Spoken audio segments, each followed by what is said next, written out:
Tonight for baseball here in Milwaukee, Lake Michigan sparkling on a Monday night. This is Brewers Live, presented by Freighter at the Medical College of Wisconsin Inland. We are at American Family Field. The Brewers and the Dodgers ready to clash, two playoff contenders. And we've got a big show ahead. The crew back home after it lost out on a chance to gain ground in the division race at St. Louis over the weekend. Now they have their sights set on another division leader in Los Angeles. This will be a marquee matchup as the Dodgers have been riding high all season long and remain as the team to beat in the National League. Fast Freddie gets the call on the mound in the opener, and he has numbers in his pocket showing why the Dodgers could be in trouble against the Brewer righty here tonight. Welcome aboard, everybody. Craig Kashan and Tim Dillard. What a week it's going to be here at American Family Field. The Brewers and the Dodgers here in this one. Just played St. Louis over the weekend. Milwaukee lost 2 of 3, but didn't lose any ground. Still a game and a half out in the standings. But 7 of the next 10 are going to be against this Dodger team here and then on the road next week. Yeah, there's no time to sulk when you're talking about, hey, tough series, loss against the Cardinals. You got to just put on your favorite Chumbawamba song and move on, because the Brewers are going to have their work cut out for this Dodger team. But you know what? They did lose their first game of August yesterday. So the Dodgers, before that, they were streaking. They were going up the quad, through the gymnasium. They were doing it all. But the Brewers, real test right here to see what they're made of. And you know what? That's what you want. That's what you want after a tough series. You want another tough series to bounce back. 12-game winning streak was snapped yesterday in Kansas City, so that's how the Dodgers come to town here, but they don't lose very often, that's for sure. Best record in the National League, 79 wins already. And to preview what this team is going to look like, and by the way, minus Walker Buehler now, who's lost for the rest of the season, their pitching ace. It'll be interesting to see how that unfolds here the rest of the way. Let's get up to the booth now and check in with Jeff and Rock, and tell you what, this Dodger team, even without Walker Buehler, loaded, to be sure. Yeah, no Clayton Kershaw either, fellas. This is a loaded team. There's no doubt. The offense is great. The pitching staff is great. They play great defense. They pretty much do everything well. That's why you have 79 wins if you're LA. Chumbawamba and streaking. He's not old enough to know about streaking. But anyway, yeah, the Dodgers are really good. I mean, they don't lose many games. They're 11-1 in August, as Tim was talking about. They lost their first game in August yesterday, but a 25 or 21-5 July, outstanding. I mean, they're amongst they score the most runs in the National League. They've given up the fewest runs. Their run differential is almost 250 runs. They have 3 starters in the top 5 and wins in the National League. It goes on and on. Trey Turner, he's a guy that is a one-man wrecking crew. Mookie Betts is really hot. Trey Turner, he has hits in 97 games this year. That's best in the big leagues. Max Muncy's swinging the bat extremely well. You know, the Dodgers are a team that you have to get ahead in the count. If you don't get ahead in the count, you're going to be in trouble. 3rd best batting average in the National League. 301 when they're ahead in the count. 203 when they're behind in the count. Talking to Craig Counsell, that's going to be a key component of a Brewers victory in this series, to be able to throw strikes, get ahead in the count, and make your pitches, because if you get behind, you're in big trouble. You talked about Mookie Betts. You talked about Trey Turner. Didn't even mention Freddie Freeman, who's been pretty good over the course of the season as well. He was the MVP a couple of years ago.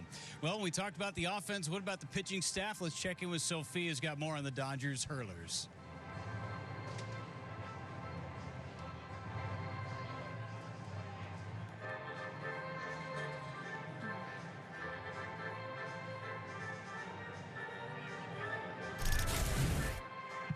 Some difficulties with Sophia's mic. We'll check back with her in just a couple of moments here. But let's take a look at the pitching matchup here tonight. Julio Urias on the hill for the Dodgers here in this one. Tim, against Freddie Peralta. They are set to battle and go head-to-head here in this one. Now you look at one pitcher bidding for a Cy Young and Urias, the other hoping to get back into all-star form after missing a good chunk of this season with the shoulder injury. First, it's the red-hot pitcher Urias, as our Diggers Hotline digging winner of 5 straight and pitching nearly lights out, especially in the second half of the season right now. Well, you got to remember that Julio Urias got into the big leagues at age of 19. So he's now enjoying his 7th season in the big leagues. This guy is a veteran. He knows what he's doing, and he already has an advantage over the Brewers just being left-handed. The Brewers are 17-18 versus a left-handed starter, and they're going to see a fastball, curveball, changeup mixture, but he's not going to shy away from the fastball. You're going to see it about 50% of the time. Opponent batter's only batting 178 against it. So this is a guy that's going to go right after this Brewers offense. And you know what? They watch film. If I'm Urias, before I'm facing the Brewers, I'm watching film, and what he is going to see from the Brewers offense is a lineup looking to pull the baseball. He is going to pitch accordingly to that. All right, we'll see how that unfolds. Now, this this Dodger pitching staff obviously loaded, minus a couple of big names here right now. Urias helps lead the way here. He's going to get the first start in this one. The Brewers are going to see 2 lefty starters here in this 4-game series. And for more on the Dodgers, let's swing it back now to Sophia Minnaert. Sophia? Hey guys, yeah, and it's easy to point to the Dodgers offense and just how dynamic they are, but the pitching staff is certainly the best in baseball as well. A 290 team earned run average. They have the top starting rotation, the top bullpen as well, and one of the things that the Brewers rely on offensively is the home run ball with 155 home runs. Well, the Dodgers do a great job of limiting that. They've given up just 98 home runs as a pitching staff overall on the season, and they give up the fewest free passes, fewest walks per 9 innings as well. So Craig Counsell spoke about the challenges of having to sequence together hits offensively, and you got to take advantage of any mistakes that this Dodgers pitching staff gives you, because they're not going to give you too many. So as you guys said, they're going to get ready to face the lefty Julio Urias, who comes in with 12 wins on the season. Here's what Craig Counsell had to say about how the Brewers have to lock in the offensive approach as they start this 4-game series. That's a really good strategy, because it's also hard to get hits in today's game. So it's without the ability to do damage, that's probably the biggest thing. It's hard to put together big innings, crooked numbers of like 1+, 2, 3, 4 run innings when it's tough to hit homers off their staff. So it doesn't change your approach. It's good at bats. It's swinging at the right pitches. It is a team that, because they throw a lot of strikes, you're gonna get strikes. You got to. There's still the right strikes to swing at, and we got to do a good job of that. Well, the Dodgers had their 12-game winning streak snapped yesterday against the Kansas City Royals, but they have, no surprise, pitched very well over the course of that streak here in the month of August. Just a 236 earned run average. The opponent average that they've allowed is just 190 as well. So taking a look at the Brewers lineup and how they have faced Julio Urias in the past, pretty small sample sizes. Christian Yelich has 9 at-bats against him. Andrew McCutchen has the best result of him, 2 for 7 with a home run as well. So not great sample sizes against Julio Urias, but they're going to give it a great shot here today as we get ready for this 4-game series. Love a challenge, and there's going to be a lot of challenges for both sides here in this one. And for the Dodger hitters, it's going to be against Freddie Peralta here on the mound for the Brewers. He's 1-0 with a 1.80 ERA in 2 career starts, including last season, 6 strong innings, only an earned run given up for Freddie. Our Menards tools to win. It's still all about the fastball. His fastball was good last time out Tuesday versus the Rays. 5 innings pitched, did give up 2 runs, but no walks. 4 strikeouts. All of those were on the fastball. He was very efficient. Only threw 65 pitches. This guy missed all of June, all of July with that right shoulder strain. For him, it's going to be about mixing in other pitches.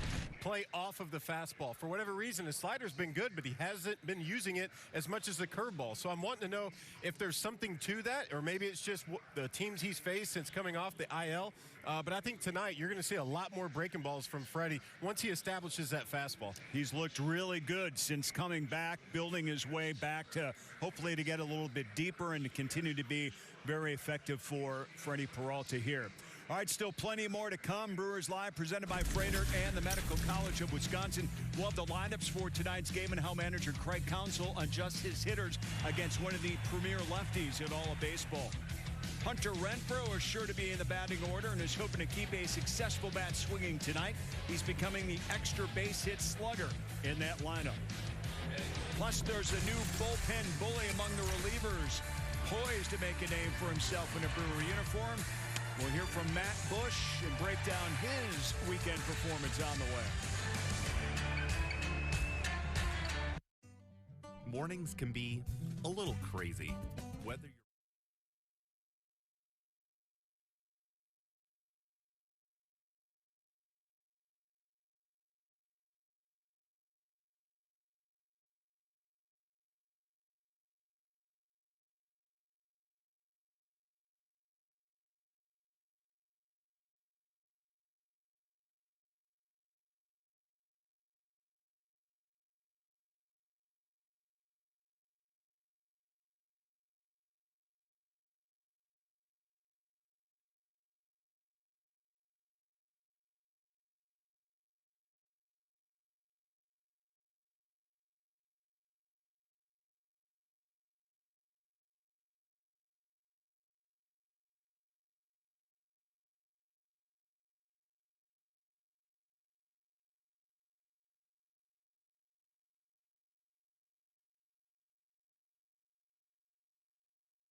alongside Fletcher here, alongside my guy Russell Dorsey, and we got a great show coming your way tomorrow.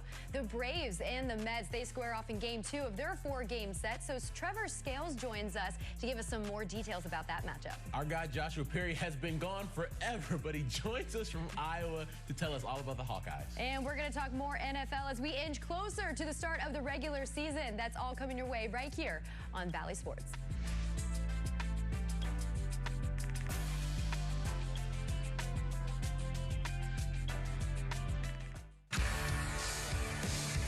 Brewers Live on Valley Sports Wisconsin is brought to you by Freighter and the Medical College of Wisconsin. And by Menards. Save big money at Menards on all your home improvement needs. From the Little League to the Big League, Fair Field outside American Family Field. What a great look that is. And we are back on our Brewers Live pregame, getting you set for the Brewers and the Dodgers here tonight. And we're going to talk a little bit more about how the pitching is being helped out by some really good defense. We saw some really good defense in that series against St. Louis, and against the upper echelon teams, you can't afford to make mistakes and add extra runners on the bases. That needs to continue tonight. Yeah, Lauer, Burns, and Ashby yesterday, they all had there were 3 quality starts from these guys, but they couldn't have done it without the defense. The defense at times has worried. It was not the case in St. Louis. If you look right here, Eric Lauer gets a chopper, and here comes Willie Adames across. We've seen that before, but, well, if you call now, you get Colton Wong. This guy's been playing with the confidence of a man that wears khakis in the hot summer day. He's been looking fantastic. Feliciano, first game as a catcher in the big leagues. He gets his first play, and then, of course, the flashing the guante, the golden guante over there by Luis Arias. It was amazing to watch this team go out there. A lot of times the confidence can waver for a team and their defense, but right now the Brewers are playing on all cylinders when it comes every position. Guys are going out there making the big plays, and you have to have that, especially down the stretch. So the khakis that we wear, does that mean we have all the confidence? Is that where we get our confidence on a from? hot summer day? You know what I'm talking about. There you go. Yeah. I'm with you there for sure. All right, an unknown pitcher making a name for himself now in Milwaukee. We're talking about Matt Bush. He had a stellar weekend in St. Louis in relief for the Brew Crew, his new team since coming over at the trade deadline from Texas, Tim. And really, after kind of a rough start right out of the gates, he's showing why the Brewers wanted to go after him and add him for the pennant run. Yeah, and it's good, too. He just got out of Texas. They just fired their manager, Chris Woodward. So he goes from a team that was going nowhere as far as playoffs, and what's he do? He shows up with the Brewers. He's giving them that boost in the bullpen that they need. And what's interesting, when you talk about a late-in reliever, what do they look like against lefties and righty hitters? And he does both. He does just as good as fastball and curveball play. And if you want to get really technical when it comes to a guy like this, you can compare him to a John Axford. High velocity, but out of the same slot. Here comes the 12-6 curveball. You can't sit on both. You have a differential of about 16 to 17 miles per hour from 99 to 82. There's not much you can do about that. I know he probably looks a little bit different in stature as it comes to John Axford, but that's what you're getting. You're getting a high-leverage bullpen guy who, for the most part, has just risen to the top. We're probably going to see him in the 8th or 9th here tonight. Well, I was just going to say it was interesting because he closed out the game on Saturday, that win, and then he was the first out of the pen yesterday in the 7th inning. So obviously this team needs to have that versatility, probably prefers that. It's going to be interesting to see if a guy like Bush and a guy like Trevor Rogers actually get an established inning and more of an established role.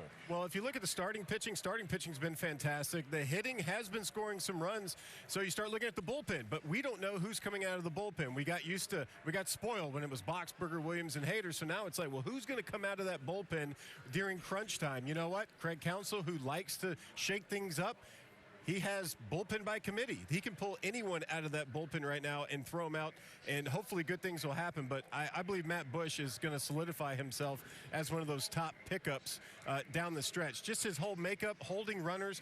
He throws so hard, and he's so quick to the plate, he just sneaks up on batters. You'll see it. You'll see what I'm talking about tonight as he quietly throws 99 miles an hour. Yeah, no doubt. And we have more news coming up on the bullpen as well, hoping to get healthier and better for the stretch run. We've got that coming up in just a moment as well. But first, tonight's lineups, who's in, who's out, maybe a surprise or two for Craig Counsell against the Dodgers. Stay with us. In his Wisconsin, Teens can buy AR.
Brewers Live on Bally Sports Wisconsin is presented by the Wisconsin Lottery, reminding you to please play responsibly.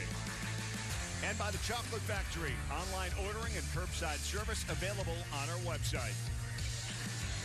All right, nice night for baseball here at American Family Field. Brewers back home, 4 games against the Los Angeles Dodgers. Should be a great showdown week here. Now, earlier, Omar Narvaez worked out before departing for AAA Nashville to start a rehab assignment. It'll be Narvaez and Trevor Rosenthal. They'll begin rehab assignments with AAA Nashville beginning Tuesday. Narvaez has been out with a left quad issue, and newly acquired Rosenthal on the mend for a left hamstring issue as well. So Omar got his work in with the training staff here today, and he is expected to rejoin the big league squad this weekend in Chicago. So that'll be good news. They're trying to get the Brewer catching units back in line as well. Suddenly thin. All right, let's take a look at the Dodgers lineup, Tim, and they've got 5 players hitting .277 or better in this group. Of course, Mookie Betts, great leadoff hitter, 26 home runs for him. Freddie Freeman, a .320 hitter, 15 home runs for him. And Trey Turner, one of the guys that you got to focus in on, 307 this season, 18 home runs, 83 RBIs, also 20 stolen bases. Yeah, they got a couple of Turners. I saw T. Turner on the lineup, and I was like, Tina Turner? No. Trey Turner has been one of the best shortstops in all of baseball. The guy can just flat out hit. Since he's been a Dodger, 211 hits, 77 extra base hits, 2-time All-Star. He is going up there. He is hunting fastballs. He can hit a fastball, keeps the hands back, and adjusts to off-speed.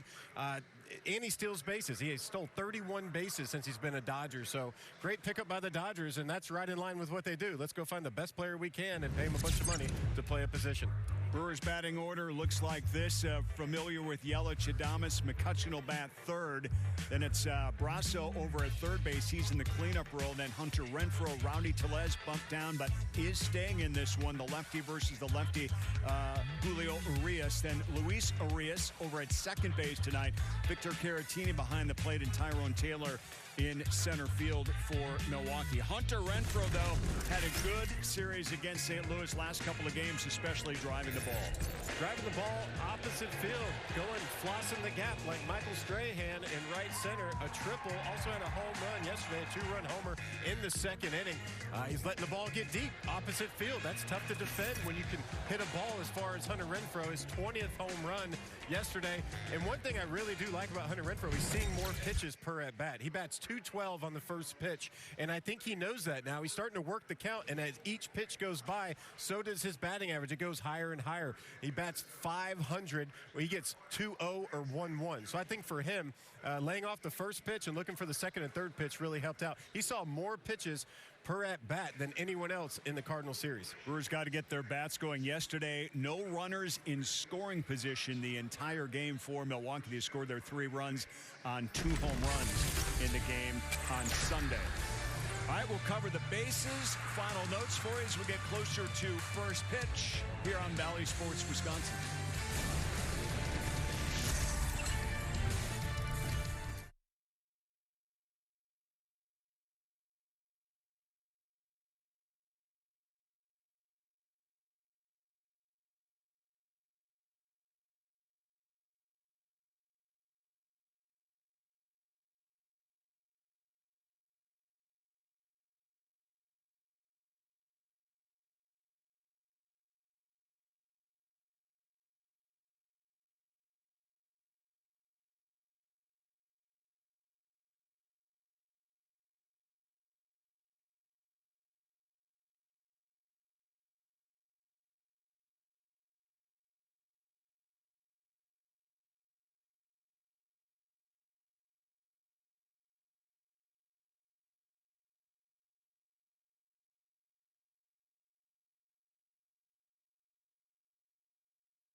Brewers Live is brought to you by Freighter and the Medical College of Wisconsin.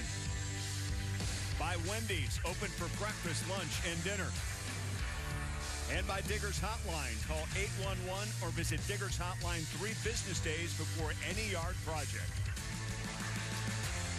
Really nice night here in Milwaukee. We've got baseball, the Brewers, and the Dodgers set here in Brewtown. Let's cover the bases for you now. The Brewers will face a lefty-handed starter for the 36th time now this season. They're 17-18 against lefties. Arias out on the hill is 13-0 with a 1.79 ERA in the second half of his last 2 seasons. And these two teams are also coming in here. The Dodgers in first place in the West. The Brewers a game and a half out in both the division and also in the wild card chase here right now. So a disappointing loss in St. Louis yesterday at the end of the game, to be sure. But folks, they did not lose any ground in the standings as it turned out over that weekend. And sometimes that's got to be the silver lining, knowing this team still has lots and lots of opportunities. It's still a long ways to the end of the year. This is a good team. This is a good Brewers team. They're just being challenged right now. They're trying to get all their pieces in a row to figure out what it looks like. And to have to try to put that together against the Dodgers, it's going to be a big series, and there's going to be a lot of big moments. One takeaway I have from yesterday is Aaron Ashby in a big game, in a big moment, came up big, right?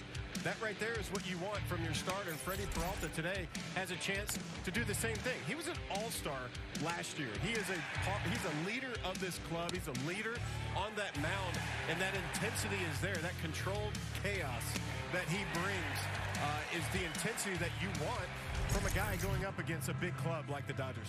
And it's good to see those type of numbers that Freddie has put up in short term.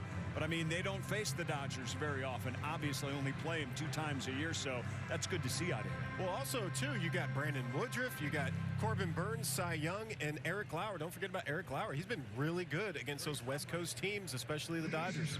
Some great pitching matchups in this series. Peralta and Urias go head-to-head. We will cover that as we continue before first pitch. We'll also look at getting the Brewer offense on track as well again. Sophia, Jeff, and Rock will join you on the other side for baseball.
The heart of your teams, the heart of Wisconsin.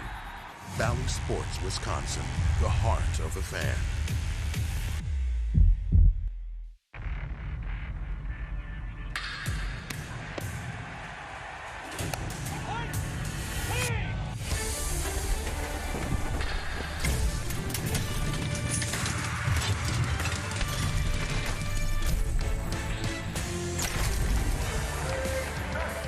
Milwaukee Brewers baseball is presented by Potawatomi Hotel and Casino.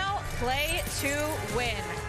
A gorgeous summer night here in Milwaukee. The Brewers returning home from a short 3-game trip to St. Louis. They're coming in 9 games above 500, 61-52. And now they welcome in the Los Angeles Dodgers for the start of a 4-game series.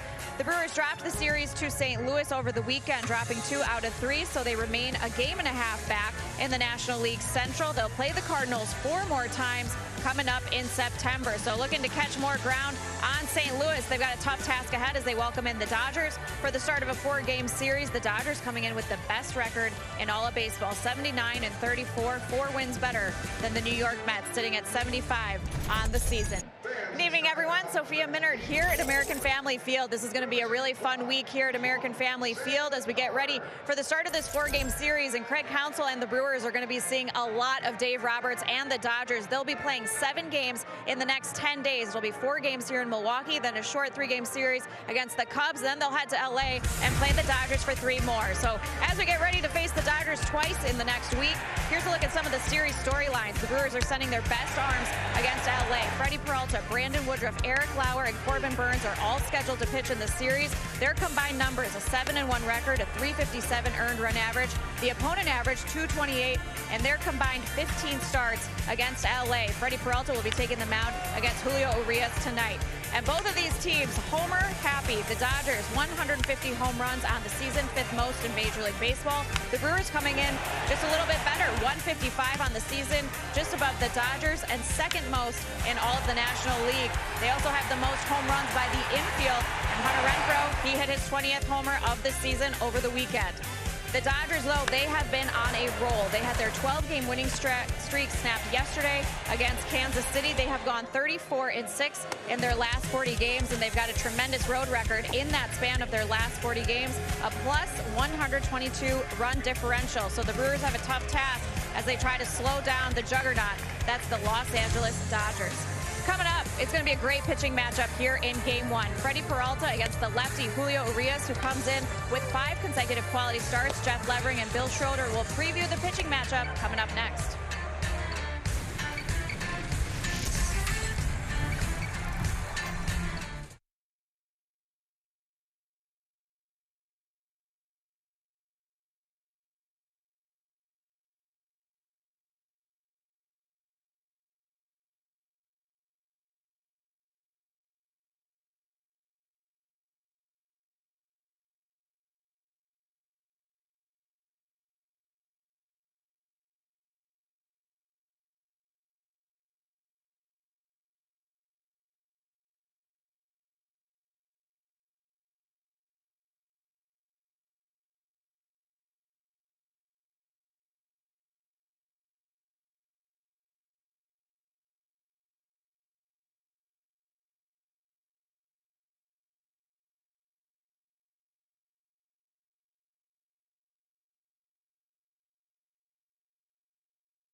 Baseball on Valley Sports Wisconsin is brought to you by Menards. Save big money at Menards on all your home improvement needs. And by your local Chevy dealer.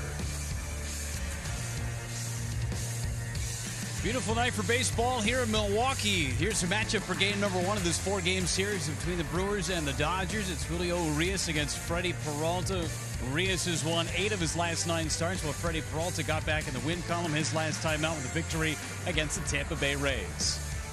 Hi again, everybody. Along with Bill Schroeder, Jeff Levering with you. Thanks for being with us today. A little crispness in the air. Maybe it's the fall matchup here between the Brewers and the Dodgers, potentially. But Freddie Peralta, Rock, again, the win last time out against Tampa Bay, really started to dial in that command since he came off the injured list. Yeah, third start for Freddie since coming off, and he's been doing a good job throwing strikes. And that's going to be a big deal against these Dodgers. Not just Freddie, but all series. The Dodgers hitting over 300 ahead in the count.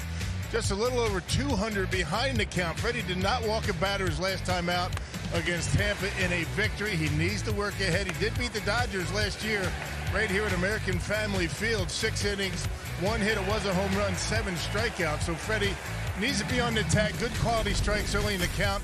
And Julio Urias might be one of the best left-handed pitchers in all of baseball. 7th year as a Dodger, 44-16. He started the year a little bit slow. He was 3-6, but he's won 9 in a row. You got to attack this guy early in the count. He's not going to walk anybody either. He has not walked a batter in 3 of his last 4 starts. You got to jump that first pitch, particularly if it's a fastball against this guy. It's the Brewers and the Dodgers. Let the series begin. Which stars will shine brightest? We'll find out. First pitch, starting lineups coming right up.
Freddie Peralta takes the field for the Crew. Game 1 of this 4-game series with the Dodgers since 2018.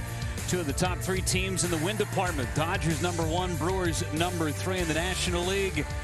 These 2 go head-to-head 7 times over the next 10 days, starting with 4 here in Milwaukee beginning tonight. Mookie Betts is going to be the leadoff man for the Dodgers with Bill Schroeder and Sophia Minner. Jeff Levering with you. A little chill in the air tonight. Feels a little like fall matchup that could be between the Brewers and the Dodgers. Dave Roberts, World Series champion in 2020. Second longest tenured manager in the National League behind Craig Counsell. The starting lineup brought to you by Potawatomi Hotel and Casino. It's Betts, Turner, and Freeman with Will Smith, Max Muncy, and Justin Turner in the middle. Lux, Taylor and Bellinger 7, 8, and 9 for Los Angeles against Freddie Peralta, start number 3 since coming off the injured list. Yeah, he's been pretty good. Did not walk a batter his last time out. That's going to be a key for his start tonight. And 65 pitches in a win against Tampa his last time out. And the fastball was a key component, 89 to 95 miles an hour for Freddie. You see his numbers overall.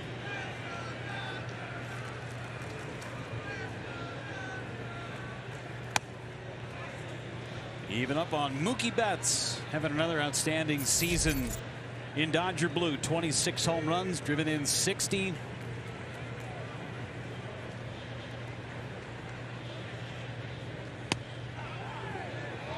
And one of a number of Dodgers that has been on an offensive roll as of late. They lost their first game in August yesterday. That's how good they've been. 11-1 month of August. Line towards left, and it'll hang up for Christian Yelich. Well struck, but right at Yelich. Check out the defense behind Freddie Peralta. Catch on a line drive by Mookie Betts. Taylor Renfro in the outfield. Mike Brasso at third base with the left-hander on the mound for L.A. Adames Urias up the middle. Rowdy Tellez at first, and Victor Caratini once again behind home plate. He had part of the day off yesterday. Mario Feliciano caught the first 6 innings, and then Caratini came in to catch the latter third. He's been a workhorse back there since Omar Narvaez went on the injured list with the quad injury. Sounds like Omar's going to be on his way back, out for a rehab assignment, and scheduled to rejoin the Brewers over the weekend in Chicago. This is Trey Turner.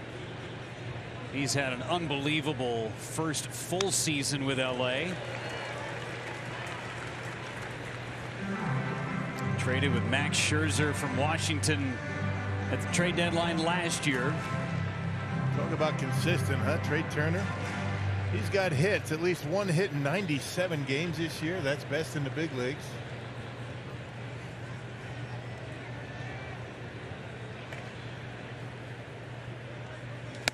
Didn't chase the high fastball. It's 2-2 on Trey Turner. Dodgers playing game number 114, hits in 97 of them. He has been a factor. A couple of 20-game hitting streaks.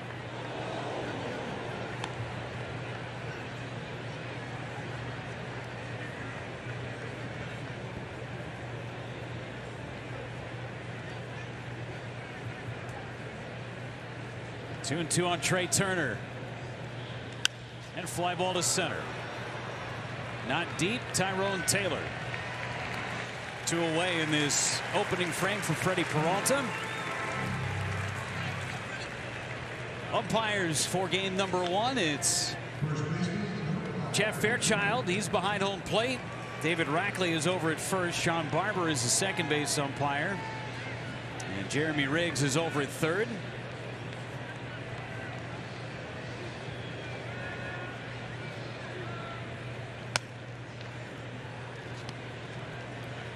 Want to know on Freddie Freeman. Boy, it looks odd seeing him in a Dodgers uniform.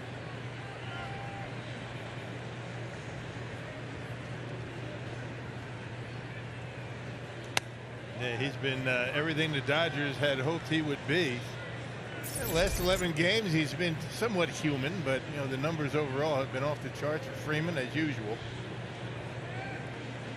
And a double-digit hitting streak snapped at the beginning of this month, where he was hitting over 500 in the middle of that hitting stretch. Good changeup. He's breaking out all of his pitches in the first. No letting up with this Dodgers offense. Every out, you got to work hard. This is a very aggressive team early in ball games too. Freeman into right and almost on cue. It's 1-0 Dodgers. It's his 16th home run of the season. They score more in the first inning than any team in the major leagues. A fastball, low 90s down the middle of the plate, and did not miss it. And mistake by Freddie. He knew it as soon as Freeman made contact. 91 miles an hour. One of the things you talked about when we came on the air today, Rock, was making sure he got ahead in the count. It was on a 2-1 pitch. Yeah. Dodgers hit over 300 as a team in counts that they're ahead. A little over 200 when they're behind in the count. Of course, you can say that about a lot of teams, but the OPS over 1,000 for the Dodgers when they're ahead in the count. Here's Will Smith, everyday catcher for Los Angeles. 2-1 on Smith. That's only the third home run allowed by Freddie. He's done a really good job keeping the baseball in the ballpark this year. A lot of solo home run in his last appearance.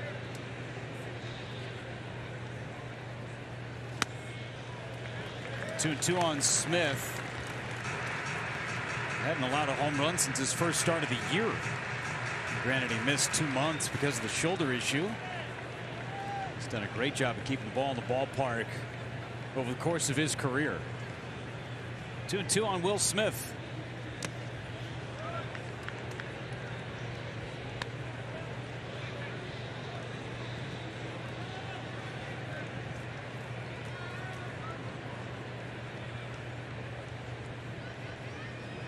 Be a long first inning for Peralta. This will be pitch number 20.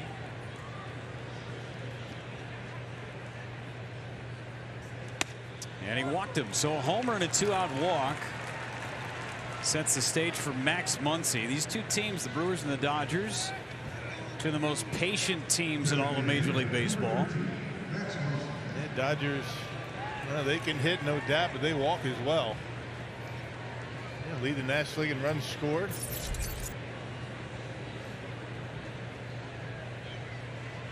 Look at a lot of the offensive categories, even the pitching categories too, and league leaders. Dodgers usually have a 1, a 2, or a 3 next to their team name.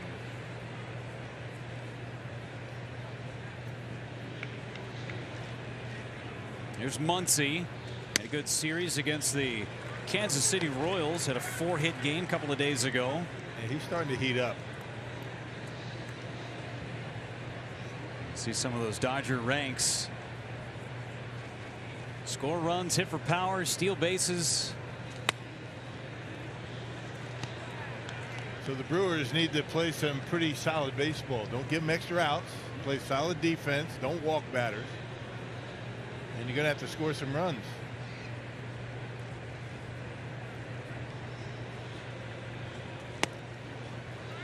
Good pitch there from Peralta. The changeup, and it's 1-2 on Max Muncy. Brewers over the weekend against the Cardinals. No more than 3 runs in any of those ball games. Dropped 2 out of 3. Still just a game and a half back in the Central. Good block by Caratini. Only 4 head-to-head matchups between the Brewers and the Cardinals. Will come in September. Tough stretch for the crew. The Dodgers twice. Got the Yankees coming into American Family Field, followed by the Mets.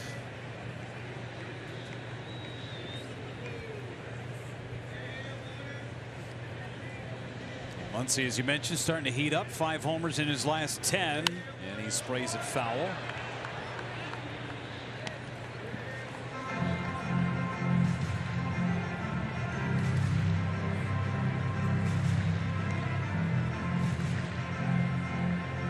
Cardinals are idle today, so a Brewers win would get you half a game back in the standings. Peralta just trying to get through this first inning.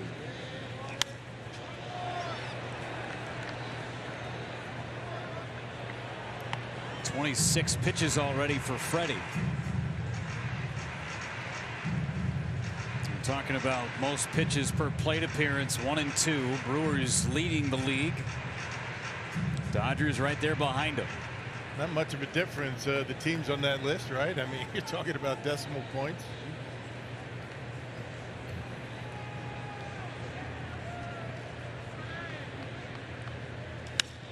In the air to center, Tyrone Taylor barely moving. The inning over. Freddie Freeman with a solo home run puts the Dodgers on the board. Brewers coming up against Julio Urias when we return.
One 1-0 Dodgers. Brewers coming up here in the bottom half of the first inning.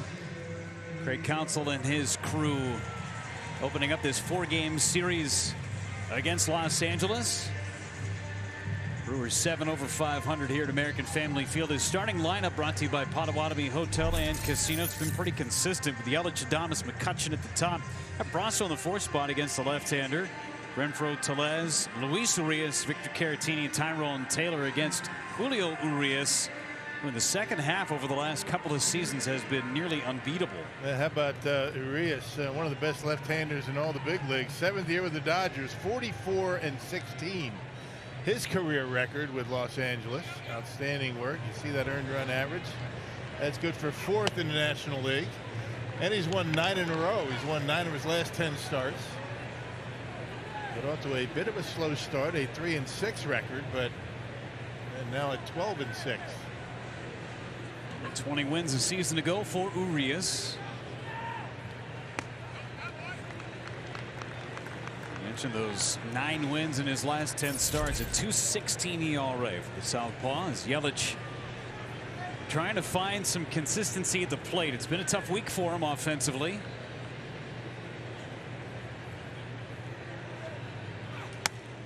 Not an easy guy to try and get your swing back,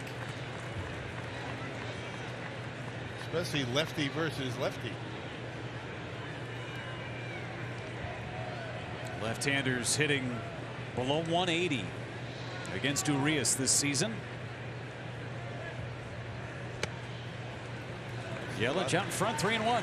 See a lot of those big curveballs, fastball, curveball, changeup for Urias. Not a hard thrower. Tops out at about 95, cruising speed 93.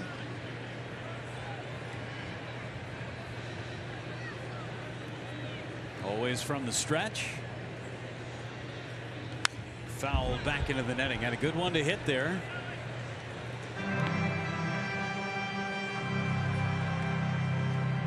Urias, a guy who's going to be around the plate too.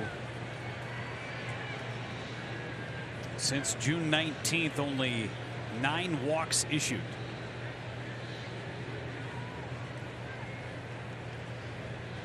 Three-2 pitch to Yelich. Liner down the left field line, foul. Urias has not walked a batter in 3 of his last 4 starts. So you got to go up there swinging. He has a lot of first pitch swings against him. He likes to work ahead in the count, obviously, and especially lately.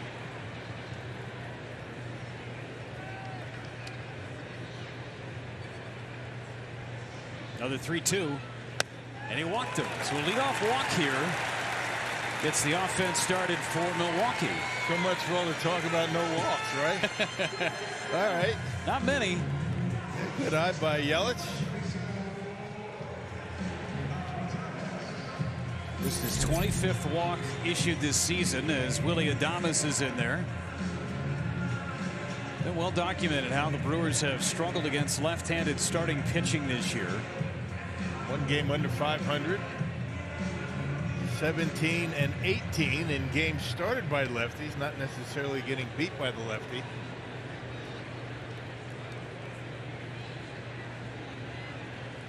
Adames takes in 1 ball, no strikes.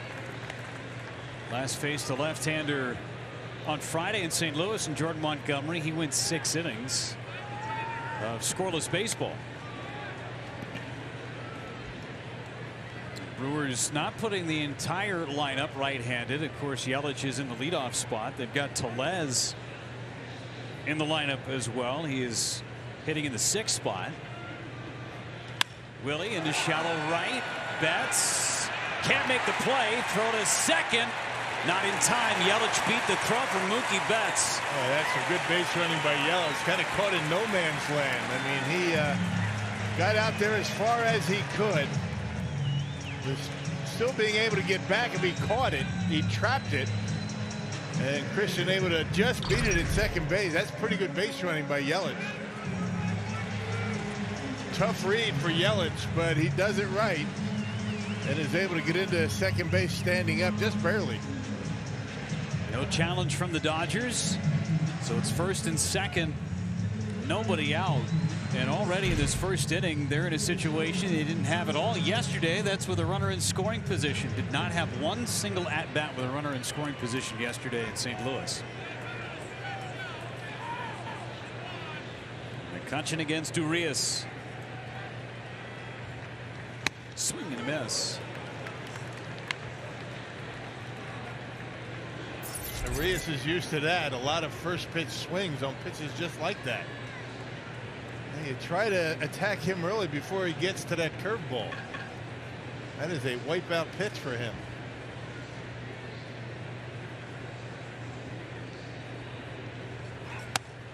And he's ahead 0-2. Caught that inside corner. McCutchen didn't think so. Well, that's a strike all night. Urias is going to be in pretty good shape. That's not a strike. Fastball in off the plate, pretty close. Changes the complexion of this at bat pretty drastically.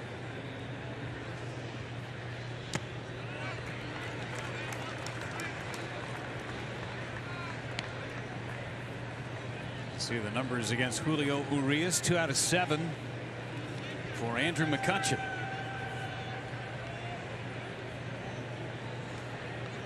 Tying run at second base in this bottom of the first, trying to get some positivity going with that offense early against Urias. Yanked foul. Watch out, Jason Lane. 95 up and in. Turned on that.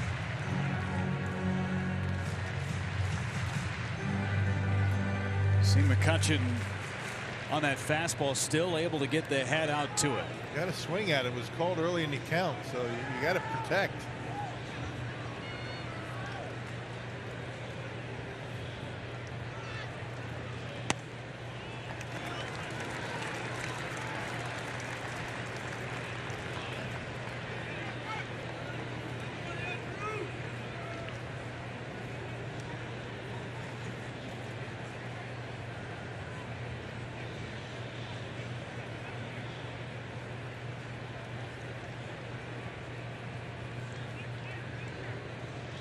Fouls it off his front foot.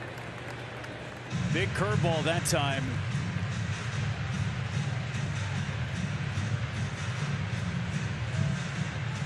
They left that one up in the zone. A little bit more hittable for McCutchen because the one right at the knees Was not called, so he lifted it up a little bit for McCutcheon.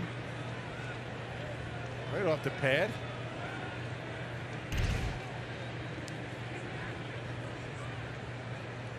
Good battle here between McCutcheon and Urias. And it's won by Urias. Fastball right down the middle. Right after the curveball changeup combination, you throw that fastball literally right down Main Street. A little behind it.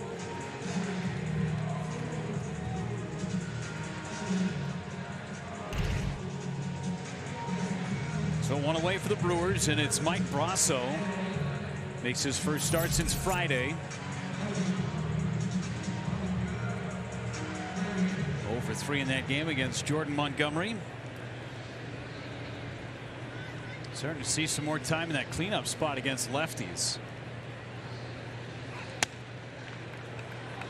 Yeah, one of the most productive hitters for Craig Counsell against left-handed pitching. Why not? Get him up there with men on base. Especially with runners in scoring position, he has been as good as anybody on that Brewers roster. 1-1 now on Brasso. Seeing Urias add and subtract on the velocity on that curveball. The early going of this one. Couple 85s, couple at 80.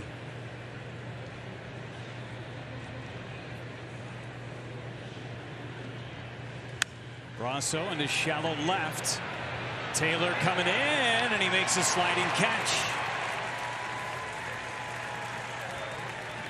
That curveball at 83 miles an hour, down and in. Taylor doing a nice job making up ground, able to make the catch. Runners have to hold. Got it down on the end just a little bit. This Taylor makes a nice sliding catch for the out.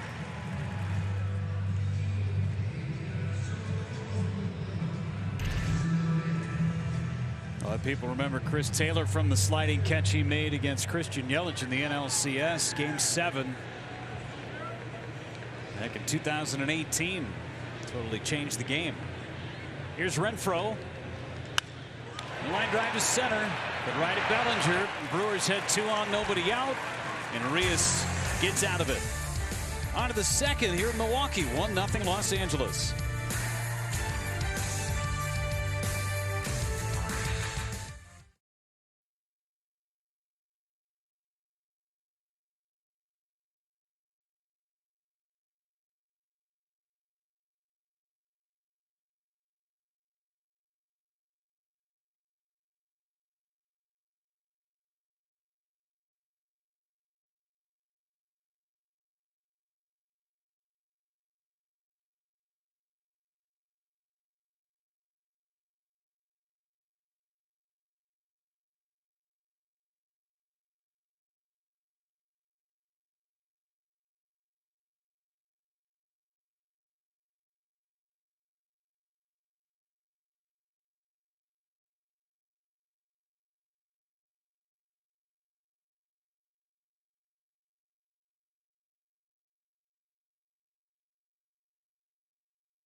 Dodgers, look at the bling on those kids. Man. Taking some out of Rock's jewelry box there.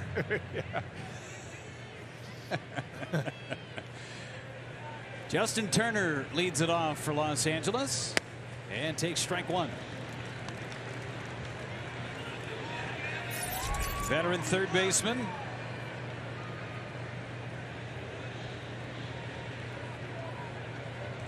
Been a good Dodger for the last 5 or 6 years. Even in the count, 1 ball, 1 strike. Justin Turner resurrected his career in Los Angeles.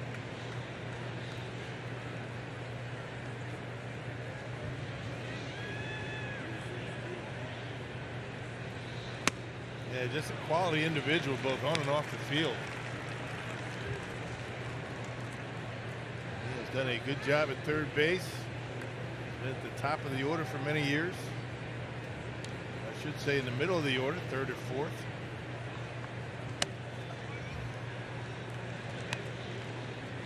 Quality at bat after quality at bat.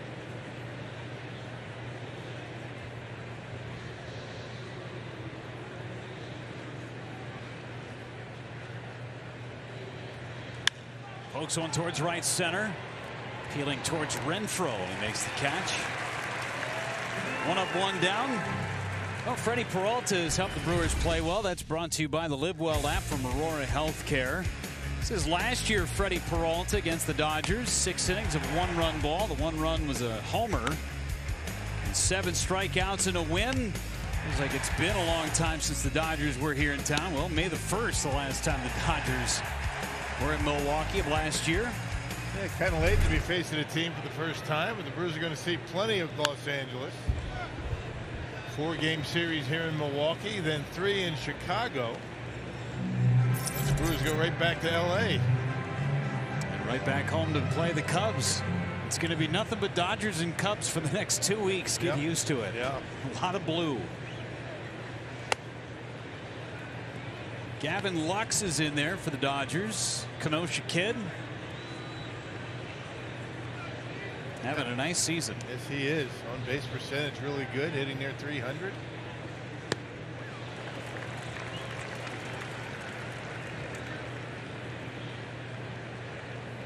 Become the everyday second baseman here for Los Angeles. Max Muncy doing the majority of the DHing. Laid off the slow curve.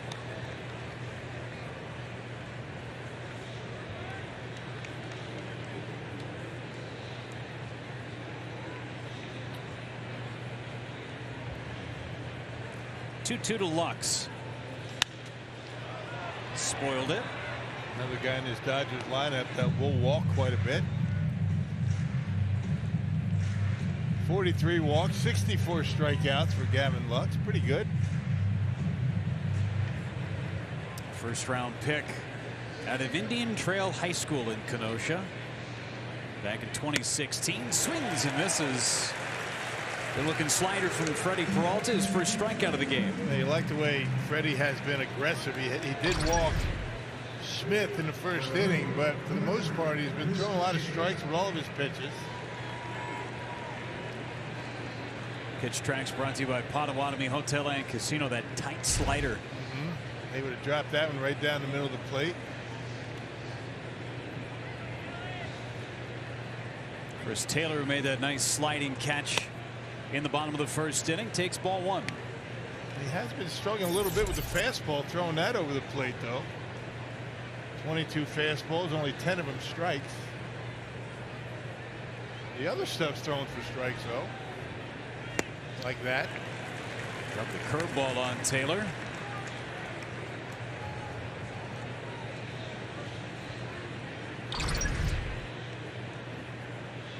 Here it is. Not a big break, but throwing it over the plate. Still trying to find that fastball command.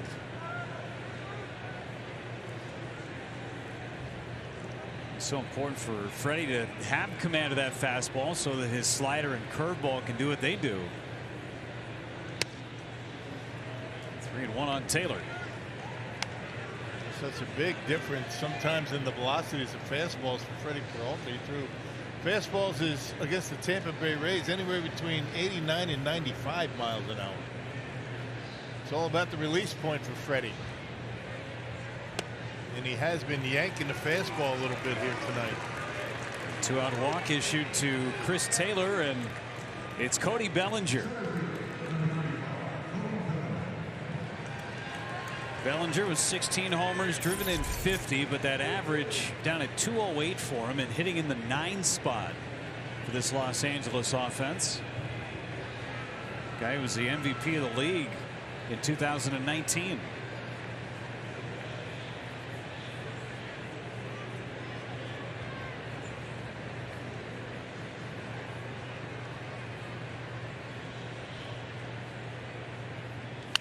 Yanked it foul. Bellinger has struck out 114 times this year. Dodgers aren't afraid to swing and miss. 4 hitters with 100 or more strikeouts to the Dodgers.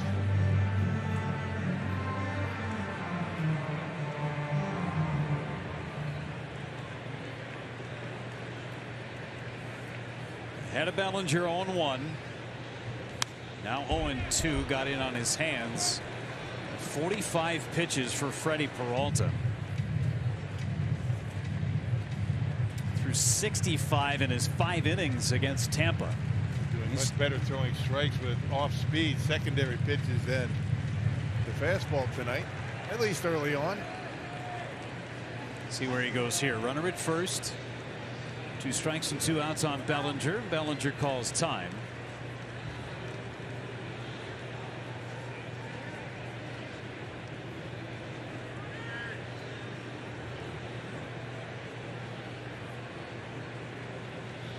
Big lead for Taylor, and Peralta checks on him.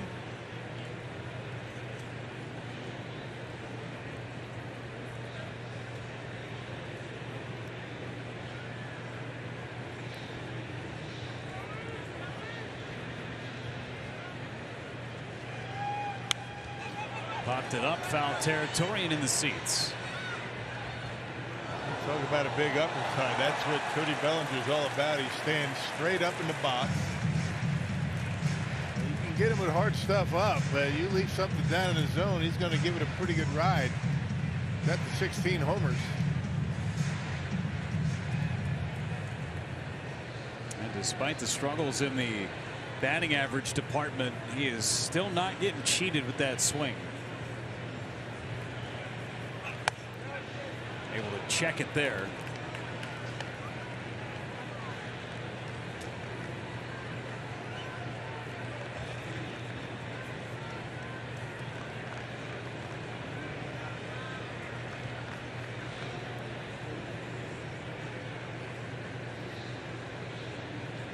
Taylor checking him one more time.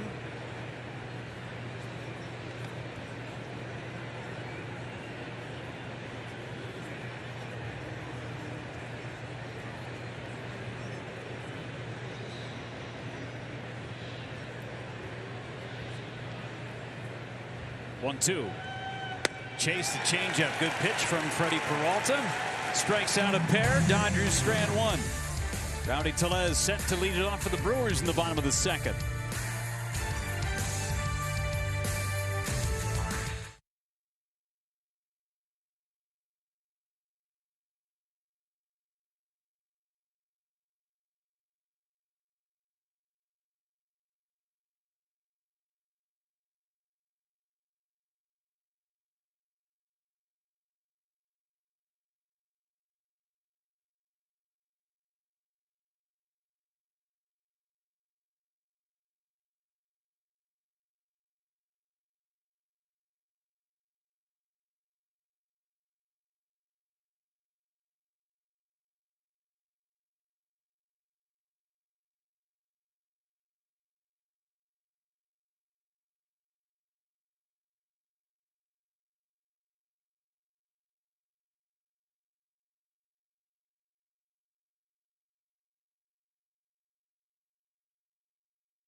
are sending Freddie Peralta to the mound tonight. They will follow with Brandon Woodruff, Eric Lauer, and then the Cy Young Award winner Corbin Burns. But on paper, the Dodgers have the best pitching staff in the National League, a 290 team earned run average. Their starting rotation, 274.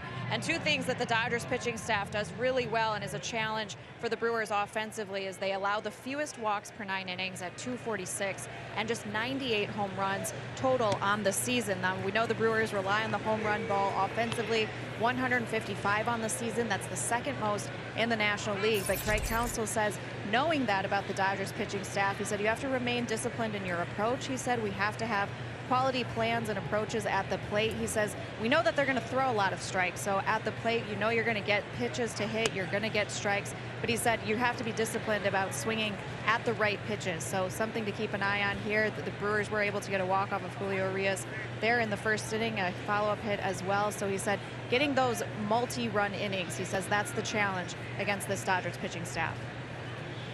A couple of guys on in that first inning. Thank you, Sophia. And Tellez got a hanger and fouled it back. It's 1-2. Yeah, Dodgers have given up the second fewest home runs in the National League. Those 98.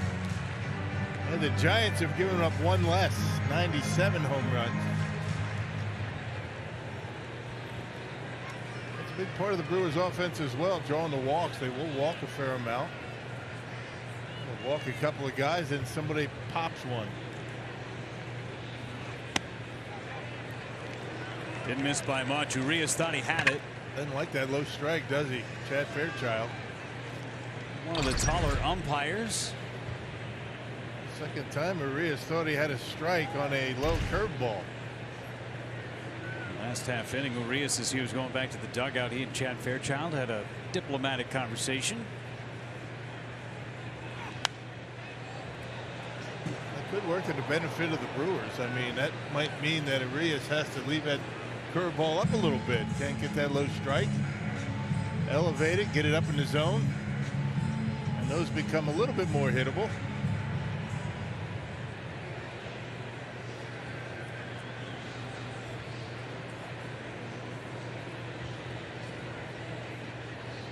Tellez into right, a base hit.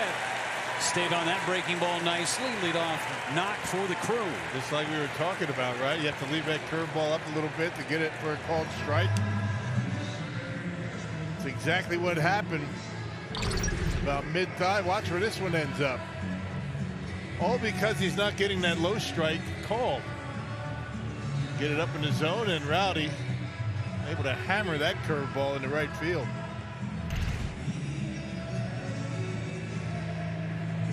Rowdy Tellez, who homered in his final at-bat yesterday against Ryan Helsley.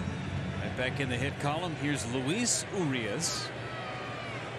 No relation to the pitcher Julio Urias.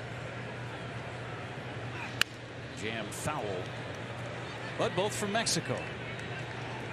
Got two grunters out on the mound tonight. Like watching a tennis match. Right.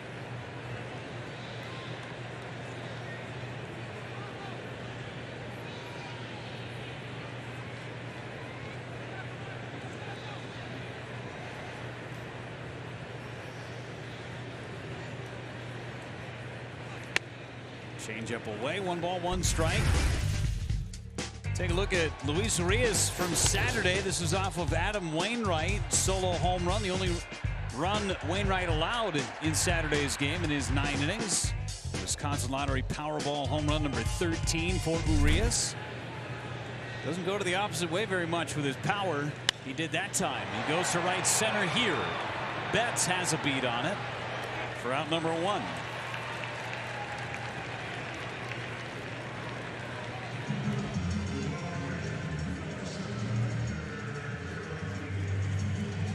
Not a guy, as you look at him, Luis Urias, that you would think about big home runs, but he did hit, what was it, 21 a year ago?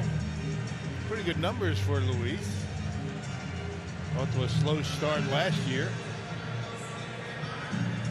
Started on the injury list this year. Missed the first month of the season with the quad injury.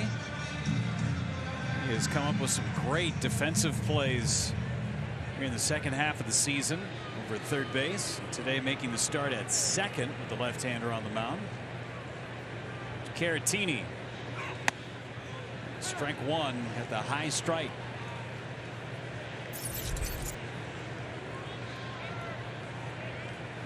Caratini 3-hit night on Friday against the left-hander Jordan Montgomery.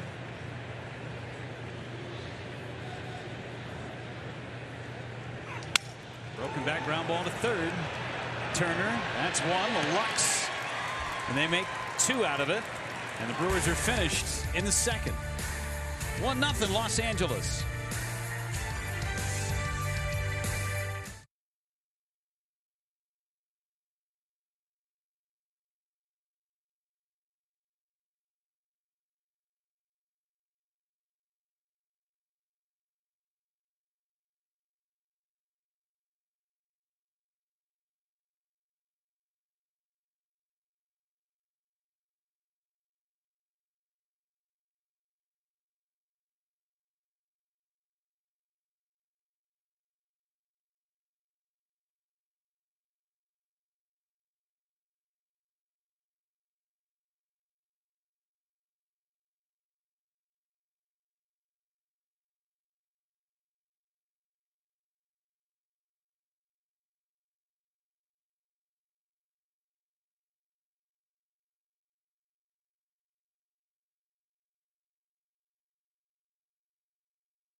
Step up your pregame routine with the Rally. It's your favorite athletes and the top insiders in sports bring you an all-new experience.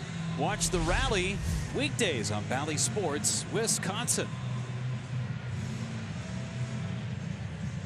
The Brewers have had 3 base runners so far against Julio Urias. Nothing to show for it, unfortunately, as Mookie Betts, second time through against Freddie Peralta. 48 pitches already in 2 innings for Freddie.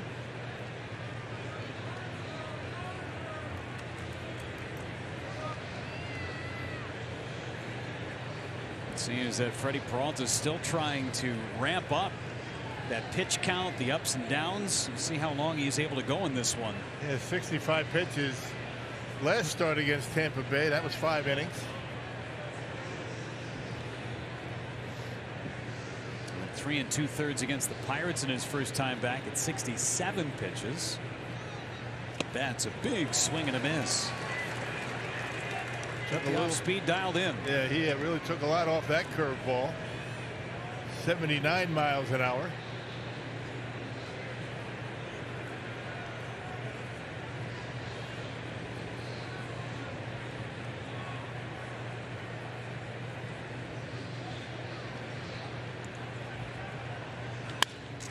To short, Adames throws out Mookie Betts. Freddie's done a nice job retiring the leadoff hitter so far tonight. Well, the Dodgers' activity on offense has come with 2 outs. It's finishing those innings. Trey Turner fly to center.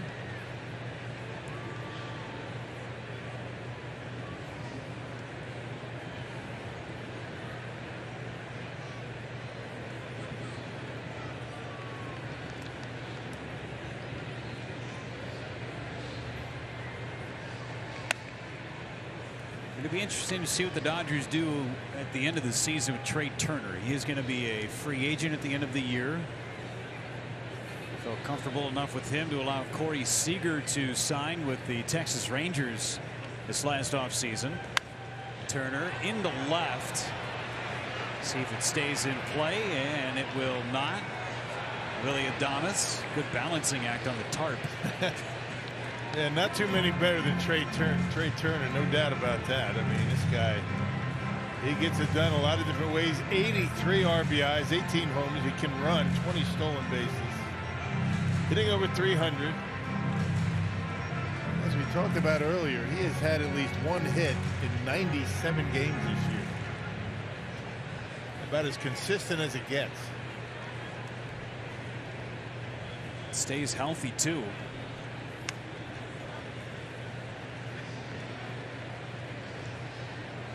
Turner has found the power in his bat.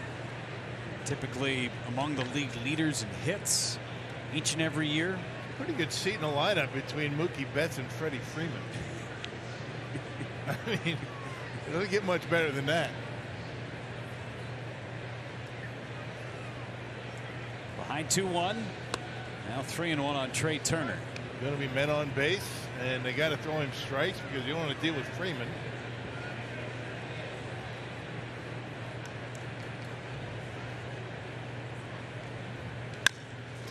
To short. There's Adames. Shows off the throwing arm. A couple of ground outs to short. Now you get Freeman with 2 outs and nobody on base. Take a look at our StatCast powered by Google Cloud. First inning, Freddie Freeman pitch right down the middle at 91. How far did it fly? 408. No doubter out there in the second deck. That's some good games against the Brewers. Remember back in 2017 when he was an Atlanta Brave, came into then Miller Park and said that the field played like a poorly lit Little League field, which is a little counterproductive to what he's actually done in this ballpark. That was his 10th career home run in just his 30th game here. Yeah, well, not sure where that comes from, but I guess if you're Freddie Freeman, you can say anything you want. He also pretty good.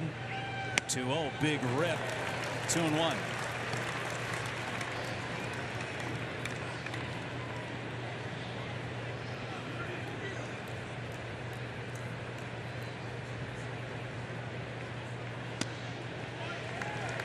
Two on Freddie Freeman. Finished 9th in the MVP voting last year after winning it in 2020. Trying to go 1-2-3 for the first time in the game for Peralta.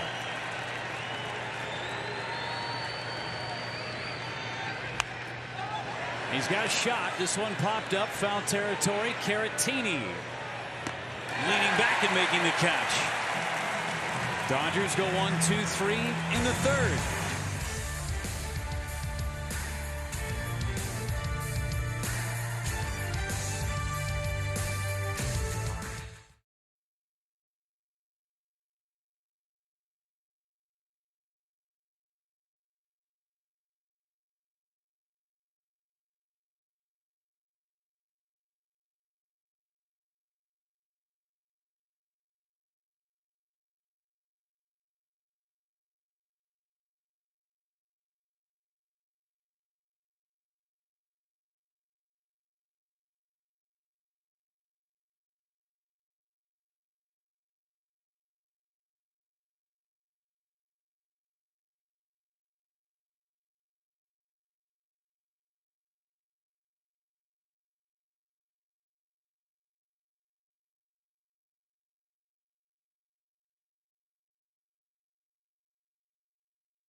American Family Field, the start of a 4-game series in Milwaukee. Our time now to check in with Rick Schlesinger, the Brewers president of business operations. And Rick, we're just a couple weeks away, September 16th, from the grand opening of X Golf here at American Family Field. And this is going to be a really unique experience because this is the first X Golf location coming to a sports stadium. So what can you tell us about the grand opening coming up? Yeah, that's going to be really nice. We're going to have golf here all the time, game days, non-game days. Registration is now open for people to reserve pods. We're going to have 7 pods in the space. And again, people, baseball, Brewers, golf, it's a pretty good combination. And we're looking forward to big crowds starting at September 16th. And reservations are open now, so what's the process for fans who want to sign up and the difference between game days and non-game days? Yeah, Brewers.com is the place for registration, and you can reserve pods for 90 minutes during a game, and then on non-game days, it's an hour. Different fees, different groups. It's real easy, and whether you're a competitive golfer or a novice, it's fun, and there's some nice food there and some nice drinks, and obviously a great atmosphere overlooking a field. You can golf and watch the game, or on a non-game day, just be in a nice ballpark experience. We're hoping for big crowds here as we welcome in the Dodgers for 4 games, and Wednesday, one of the fan favorites, it's Dollar Dog Night coming up. Yeah, Dollar Hot Dogs, Dodgers, Dollar Hot Dogs, good series, competitive series. This is a team that we probably have to get through to get to the World Series. And so, we're going to have some really good games, really good matchups here, and start with a nice win tonight would be helpful. All right, Rick, thanks so much for the time. And guys, we're all looking forward to X Golf coming soon, September 16th. Jeff and Rock, I know you guys will be locked in there. Yeah, where can we get our reservations? Who says you can't play golf in Wisconsin in the winter, right? That's right. You can play year-round out there at the X Golf. That's going to be a sweet upgrade. Just to the left of Bernie's Chalet is where it's going in. Can you imagine that, playing golf, having dinner, and watching a ball game all at the same time? Yeah, how about that? First of its kind. Maybe they can put a pot in our booth here. You think so? Maybe get a quick, par 3 between innings. Depends on the course you want to play. That's going to be a great upgrade to American Family Field. Amazing, every team that comes in here, they say, I can't believe this place is 20 years old. It doesn't look like it. It does not. It does not. Even down in the bowels of the stadium, down on the service level, pristine, clean as a whistle. Special place, no doubt.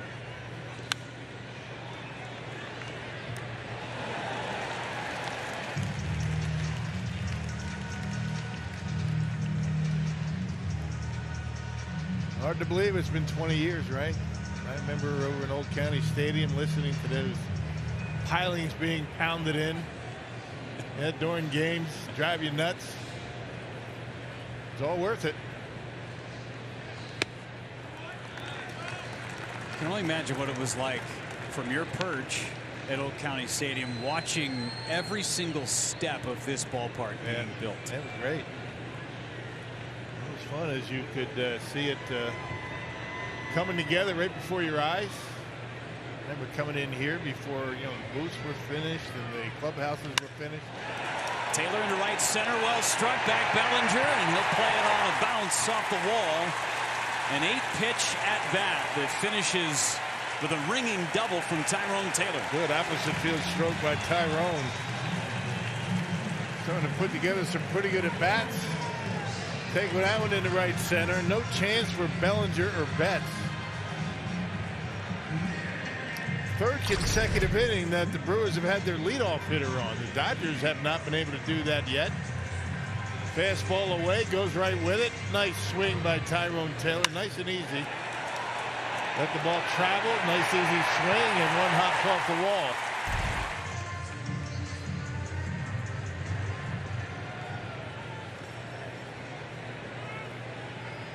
And in scoring position again for the Brewers. 0 for 3 thus far. All in the first inning. Strike one on Yelich.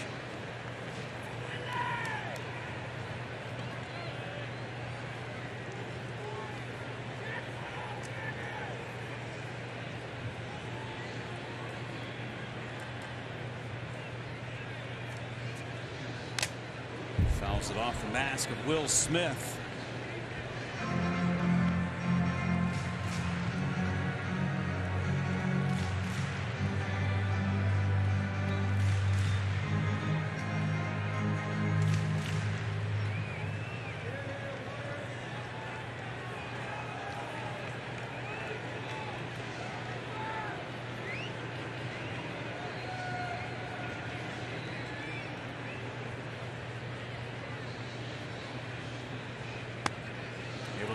off that curveball.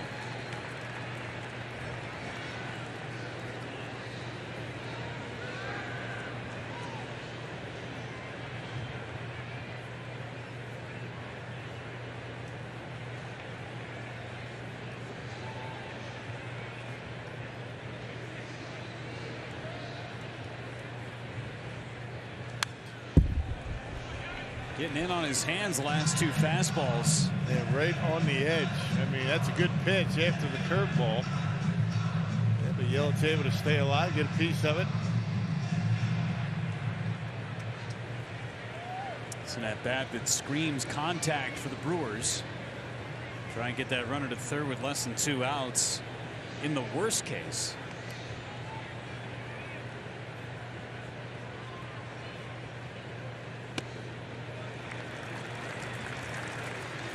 See a lot of lefty on lefty changeups these days. Never used to see that. So sometimes you load your lineup up with left-handed hitters against some of the best, the good changeups, because they really didn't want to throw the changeup. It felt like they're doing the hitter a favor throwing that pitch, but not anymore. Just low. Good patience here from Christian Yelich. Ted Fairchild's been consistent with that. Has not called it once.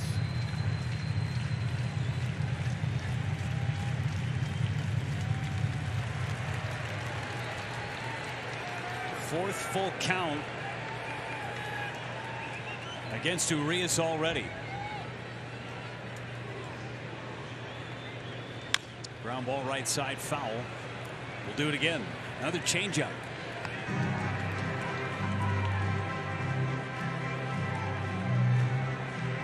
We had Tyrone Taylor on an 8-pitch at bat, double into right center. This is the 8th pitch to Christian Yelich.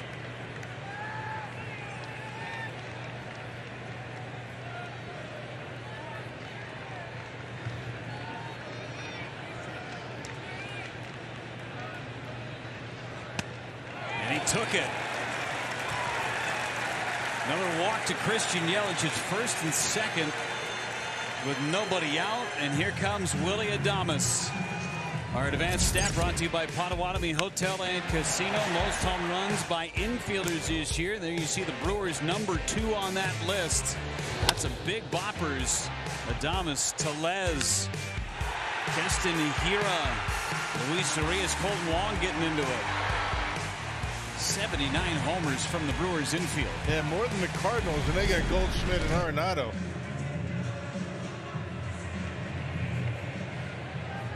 That's a great point. Yeah. Adames blooped a single into right his first time. And took that one right in there for a strike. Brewers had first and second, nobody out in the first. And they never moved.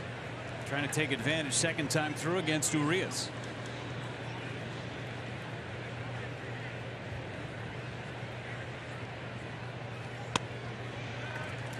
Brewers have really done a good job laying off that low curveball. That's got to be starting to frustrate Urias a little bit. Probably gets a lot of swings on that pitch. Only had 2 swings and misses tonight.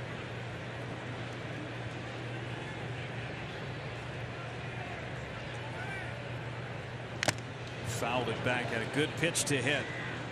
And he was trying to unload.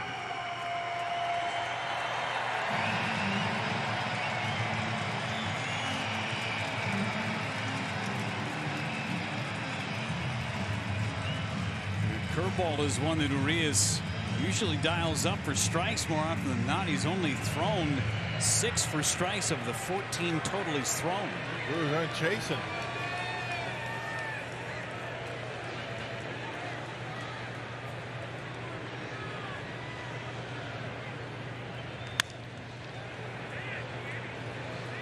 Because they're not chasing on that, that low curveball, and one plate umpire's not calling, he's starting to leave it up a little bit to get a swing, to get a strike called. Brewers need to take advantage of those hangers. Rowdy Tellez did that back in the second inning. And base hit against Urias. Still 1-2 on Adames. Towards right and foul.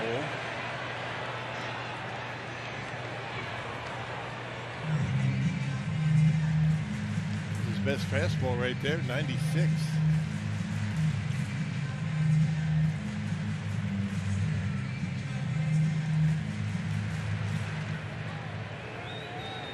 Another long sequence here with the Brewers batter too.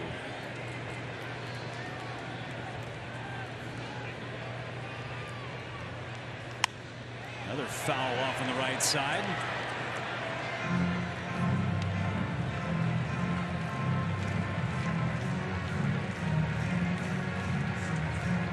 See the pitches by inning here. 22 already in the third and still nobody out. He's getting frustrated. You can see it in his face.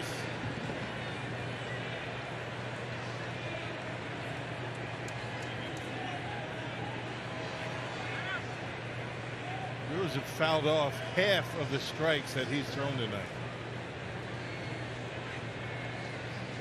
17 foul balls out of the 34 strikes that he's thrown. That's frustrating for a pitcher. Yeah.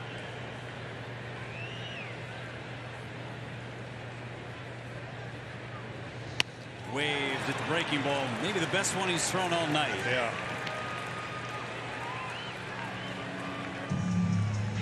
A little extra bite on it. Threw it a little bit harder, maybe trying not to get as much break to maybe drop it in the strike zone, and got it just above the knees. Second strikeout, and you can see just how timid Adames was as he started to commit for that too. Speed fooled him. A little bit harder. McCutchen struck out back in the first on a fastball.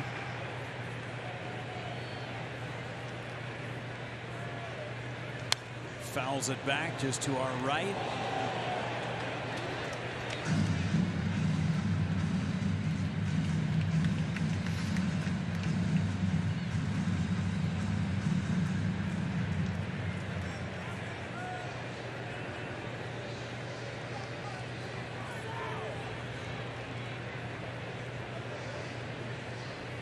Good speed on the base paths. And McCutchen into center. Bellinger coasting in for it for the second out.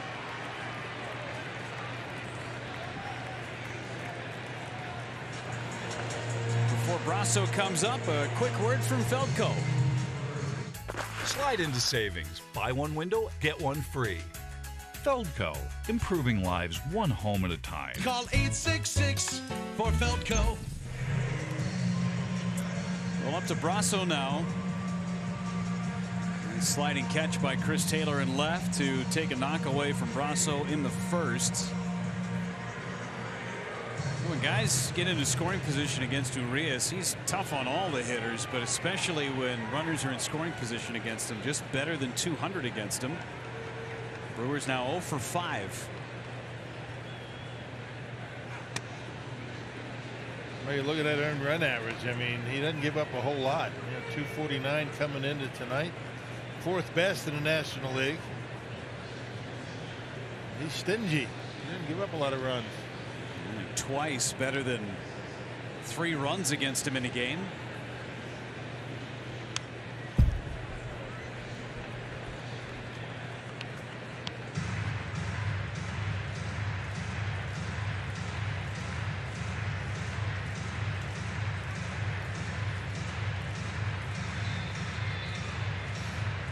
There's only no decision in this stretch of winning 9 of his last 10. He gave up 5 in the first inning against the Cubs on July 10th.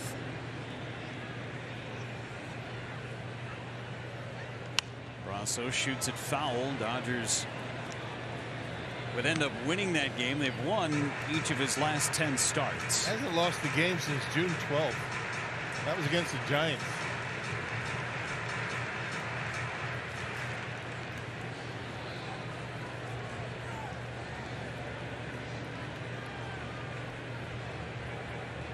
One and 2 on Brasso.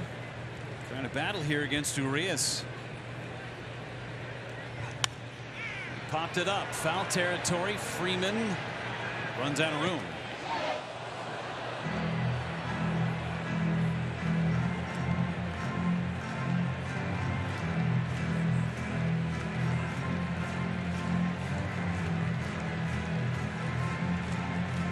Yelich have been on base for a long time here in this half inning.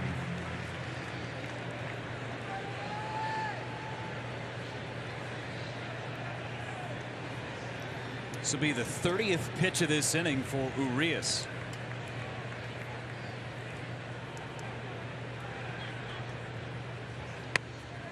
And he strikes out Mike Brasso looking. Brewers put 2 on with nobody out and come up empty for a second time in the game.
Milwaukee Brewers baseball on Valley Sports Wisconsin is brought to you by your local Wisconsin Toyota dealer. Toyota, let's go places. By Cousin Subs, believe in better.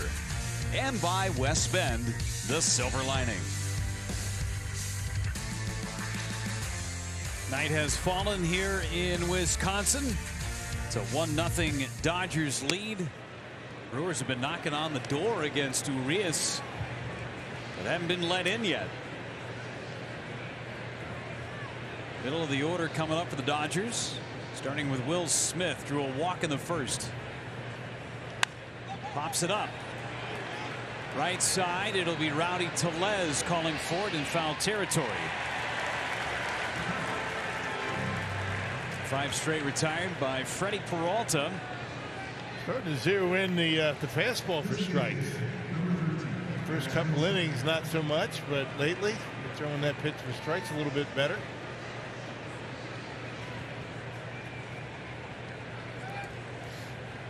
Max Muncy digs in. 36 home runs for Muncy a year ago.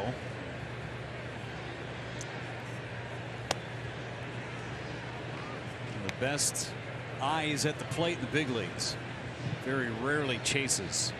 187 batting average, but a 326 on base percentage. Walks a lot.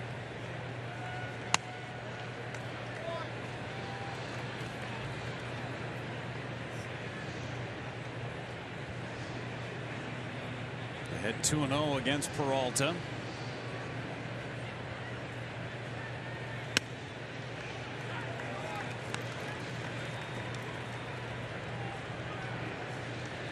Peralta has needed a strike in this game. He's gone to the slider and the curveball.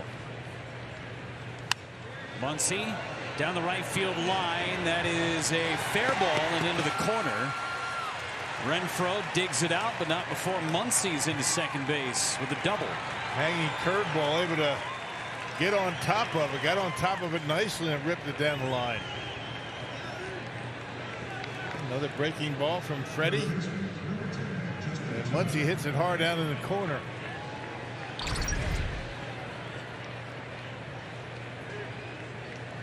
Nice easy swing by Muncy. Rips it down the line just fair, about by a foot. Renfroe played it perfectly and right. Can't play it any better. Now Justin Turner. Line to right field, his first time up. Hits with a man in scoring position. The guy in his career hitting better than 300 with a man in scoring position.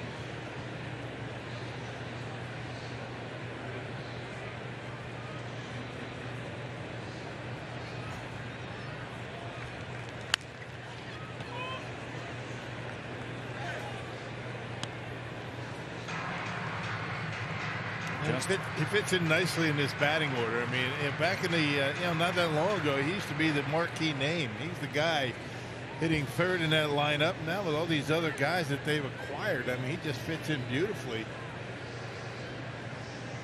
Down in that number 6 spot. Big RBI guy with 57 RBI. And gives you a tremendous defense at third base. Turner, who signed a 2-year deal after the 2020 season. Got an option for next year with the Dodgers. And he has been one of the catalysts in a huge clubhouse present. And he's the leader on that team. Yeah, no kidding. Yep.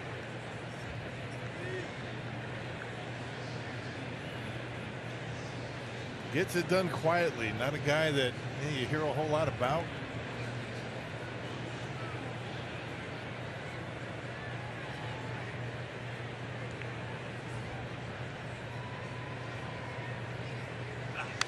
Fouls it away. Got to 96 right on that outside corner.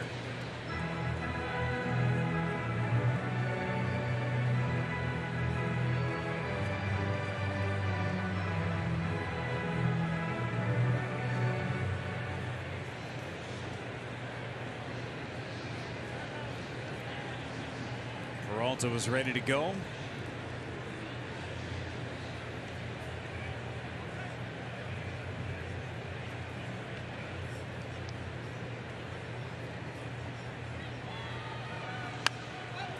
Got out in front of the curveball. Yelich has a bead on it.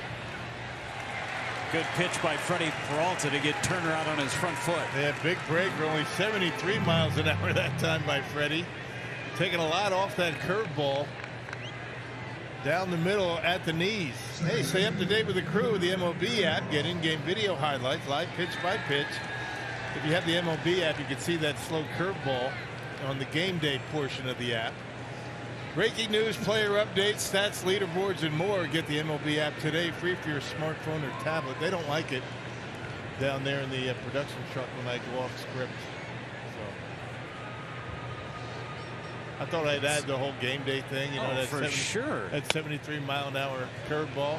Game day is up on your. I'm just trying to sell the whole app thing. You know? Yeah, it's on your tablet all the time. I'm kidding. They love it.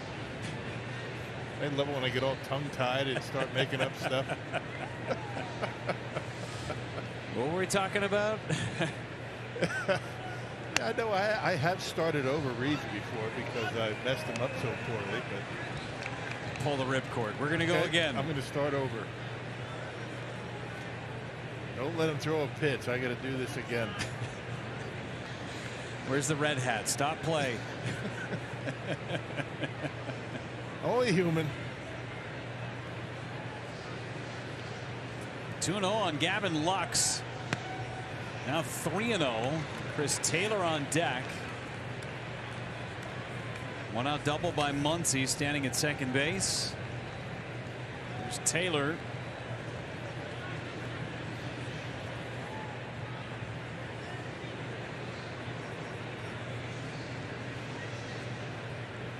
See if he's got a green light on 3-0.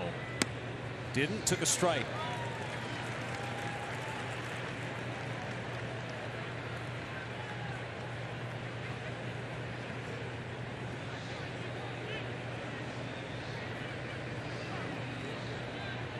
Slow curve on the outside corner.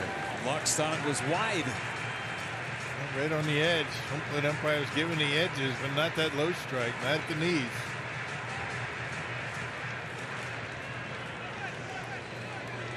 3-0 to full. Big pitch here for Freddie Peralta. Highest pitch count we've seen from him since he's been activated from the injured list. This is his third start.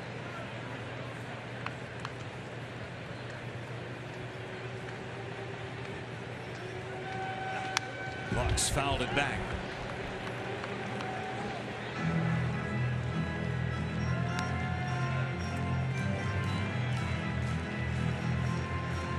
Dodgers leading Major League Baseball with their batting average with 2 outs and runners in scoring position at .257.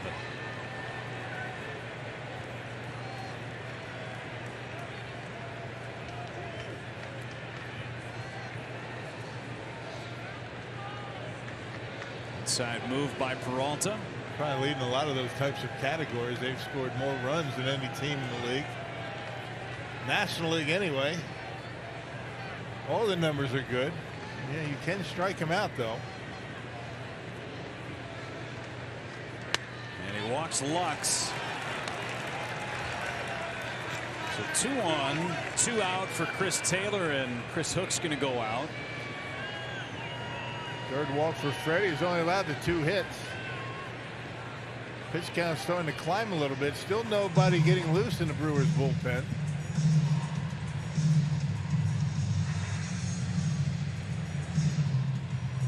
Chris Hook and Victor Caratini get together and chat this one out as Chris Taylor's coming up. And while they discuss the game plan, how about a quick word from Potawatomi Hotel and Casino?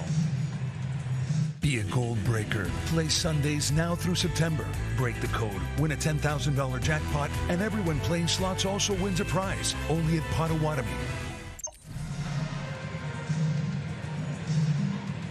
Chris Taylor anxiously awaiting his turn at the plate. Drew a walk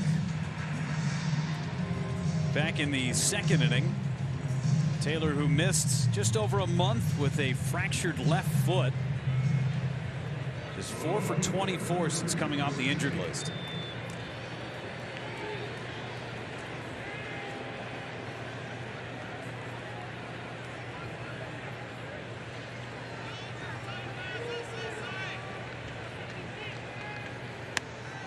First pitch, curveball, good for a strike.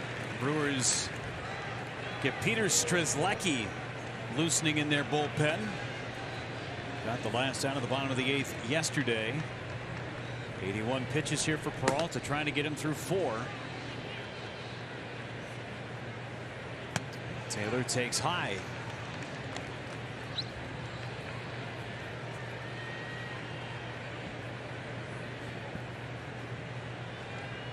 Taylor, who walked off the Cardinals in the wild card game last year, sent the Dodgers to the division series.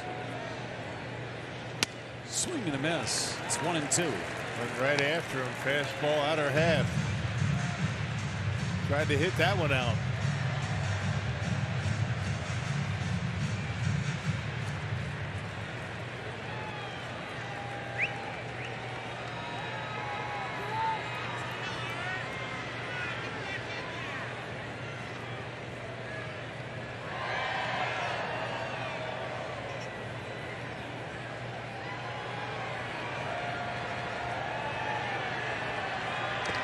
Low and in the dirt. 2 balls, 2 strikes.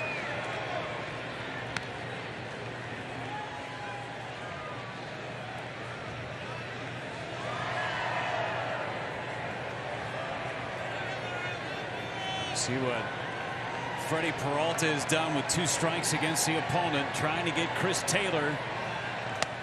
And it's 3-2.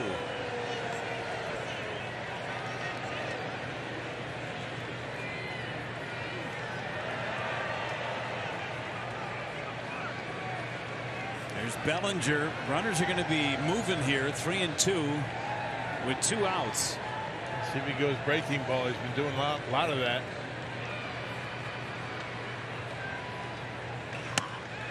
And he missed outside with a fastball, and they are loaded for Bellinger. 4 walks now for Freddie. And the big culprit tonight has been the fastball, hasn't it? So it's not been able to land that for strikes on a consistent basis. We came on the air today talking about how Freddie, who didn't walk a batter in his 5 innings against Tampa, just a different beast here with the Dodgers. Extremely patient.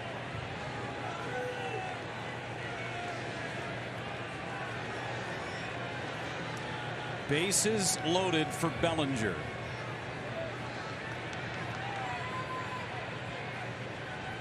Swing and a miss, and he threw a nasty changeup there on pitch number 1. Good pitch on a fastball count. Bellinger wanted to hit that one out. Had him out in front of it. Nice pitch, Freddie. Good call by Caratini.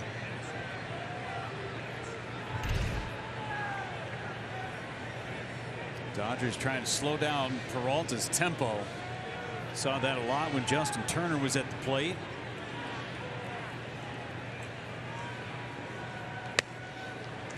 That fastball has just been a mystery for Freddie Peralta. 45 fastballs now, just 20 strikes. Yeah.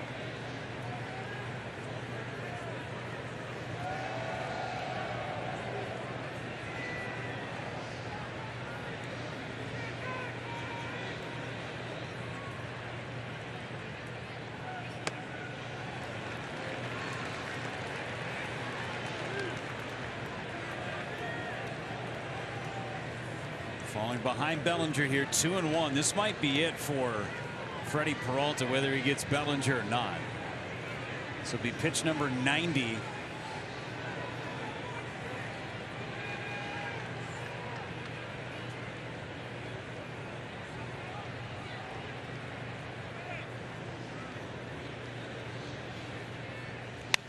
Golfed foul.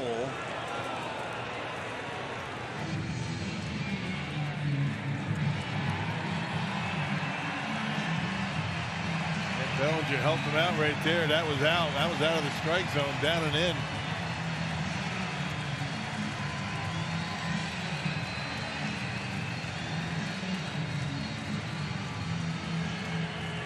Struck out Bellinger with a changeup back in the 2nd inning.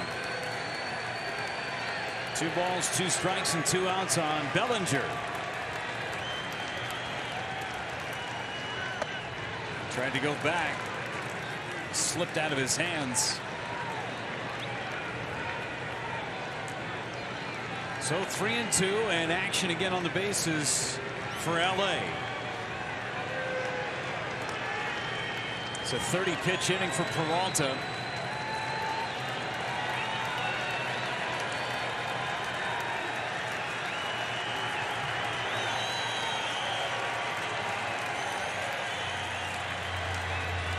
Struck him out. The Dodgers leave the bases loaded as Peralta gets out of it in the 4th.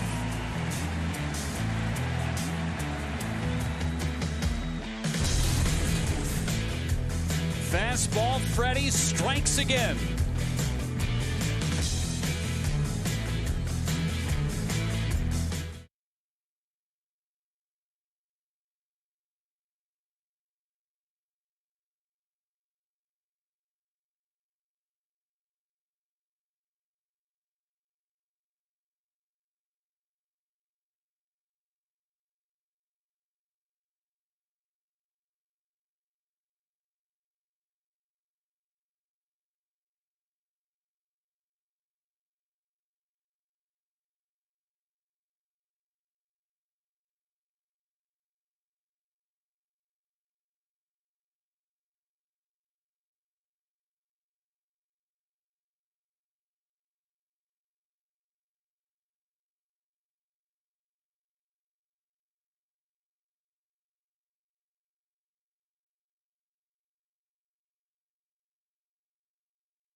Inning, Freddie Peralta through 4 innings. Able to escape trouble there. Take a look at our Wisconsin Lottery Powerball home run leaderboard. Hunter Renfroe joins the 20 homer club with Tellez and Adames at number 20 yesterday. Line to center back in the first inning today. Brewers trying to get it. Julio Urias. Some really good at-bats against him. Just haven't hit pay dirt yet. Yeah, both of these starting pitchers have worked very hard to get through. Well, for Freddie, 4 innings, and Urias is just starting his 4th inning. His pitch count's up. 62 pitches for him. Gotta believe Freddie's done. 92 pitches for him. And Renfroe thought that one was wide, and he's down to the count, 0-2. The edges have been more friendly than the low strike today. Bellinger helped Freddie out in that last pitch. That looked like it was out of the zone, but Bellinger took a very defensive swing at it, and Freddie got his punch out.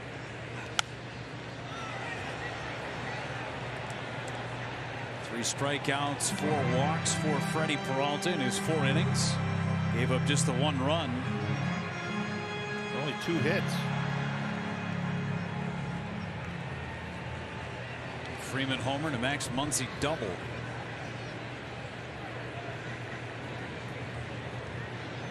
Still 0-2 on Hunter Renfroe. Sends one out towards left, off the end of the bat a little bit. Taylor nearing foul territory, and he dropped it. He had it in the field of play, but in and out of his glove. Yep, right up against the wall along the grandstands right there. That might have had something to do with it.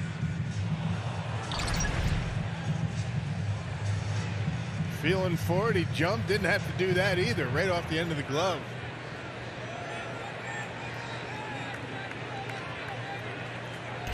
See if Hunter Renfroe can take advantage of second life.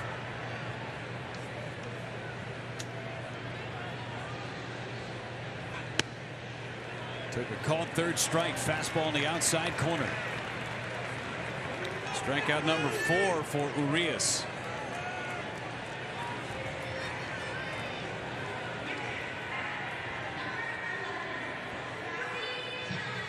Tellez singled on a curveball back in the 2nd.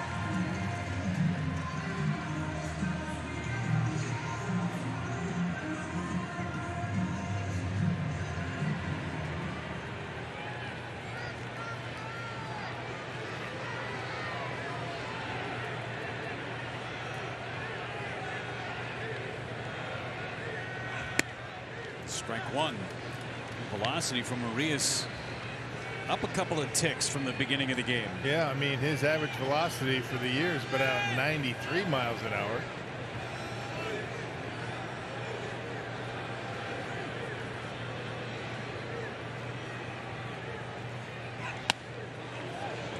Right back to it.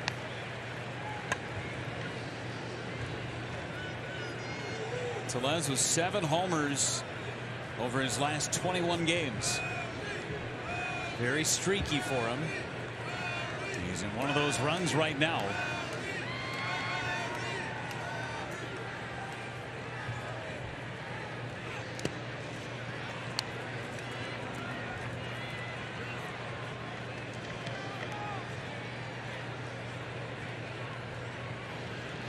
Homered in the finale against the Tampa Bay Rays. That tied it in the 9th inning.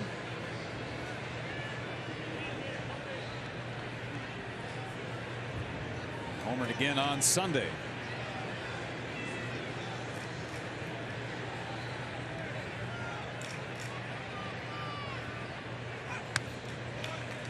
He just ride the hot hand, whether it's Adames or Renfroe or Tellez. And one of them gets hot, and they can carry you on their back offensively with the homers.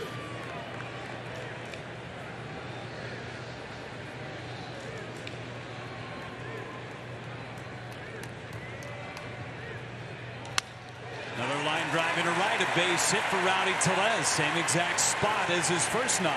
This time a fastball down, pretty much down the middle of the plate. So Urias has not retired a left-handed hitter tonight. Fastball after he got the base hit on the curveball his first time up. He goes after him with the heater, and that's about as nice a swing as you can put together against a left-hander. Rowdy Tellez now 2 for 2, beating the shift twice.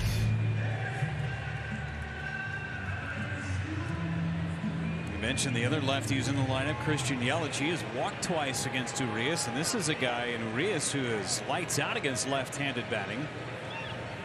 Urias takes strike one from Julio Urias.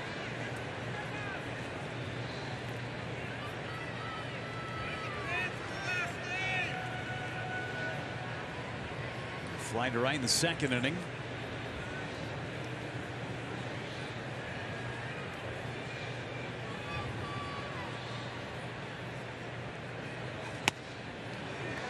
Challenge fastball there, 0-2.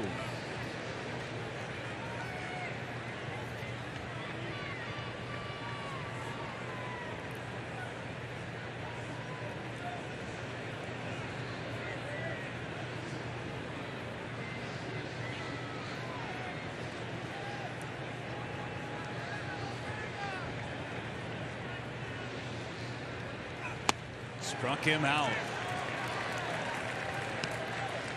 Going right after the Brewers here, second time through. More than the fastball, right? I mean, curveball first pitch to Luis, and then 2 fastballs, one higher than the next, and got him on strikes. Wants to ride that fastball up in the zone, got it right by him.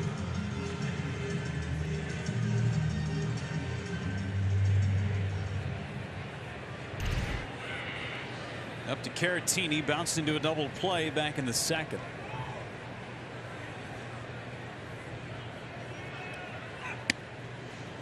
Strike one. There's nothing fancy about what Urias is doing now. Second time through, a lot of fastballs.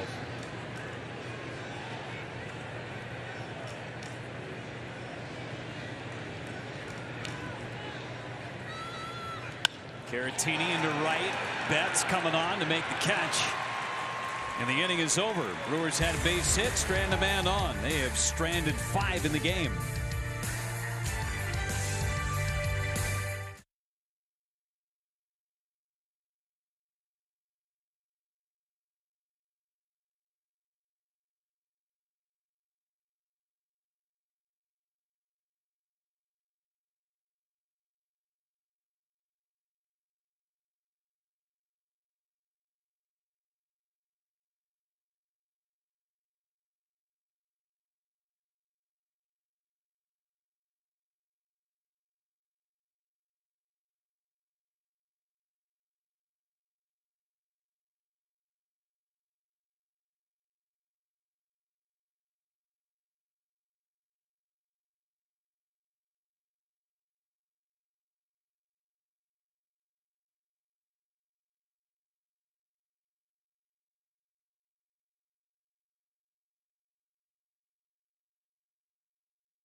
As we play in the top of the 5th inning from American Family Field in the Gruber Law Offices. One call, that's all call to the pen, brings in Peter Strzelecki for the second time in as many days for the Crew. Yeah, pitched yesterday against St. Louis.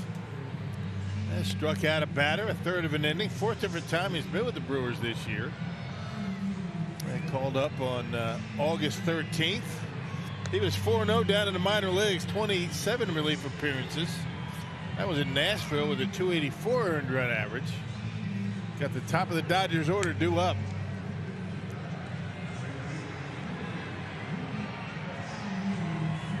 Starts with Mookie Betts, who was 0 for 2 against Freddie Peralta. Line out and a ground out. The Dodgers have been pretty good at over the course of the season is make those starters throw a ton of pitches and get to the bullpen early. And this is really important because this is game 1 of a 4-game series. Right. Yeah. You don't want to be blowing out your bullpen first game. Strike 1 on Betts. Brewers got a good start from Aaron Ashby yesterday. Terrific start from Corbin Burns on Saturday. Probably stay away from Taylor Rogers today, you would think, after throwing back-to-back games.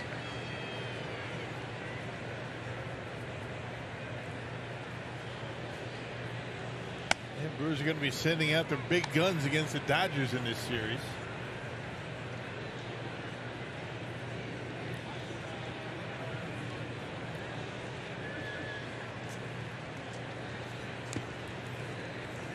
Peralta tonight, Woodruff tomorrow against Ryan Pepio of the Dodgers. Eric Lauer on Wednesday, and then Corbin Burns in the finale Thursday afternoon. 2-2. Line foul.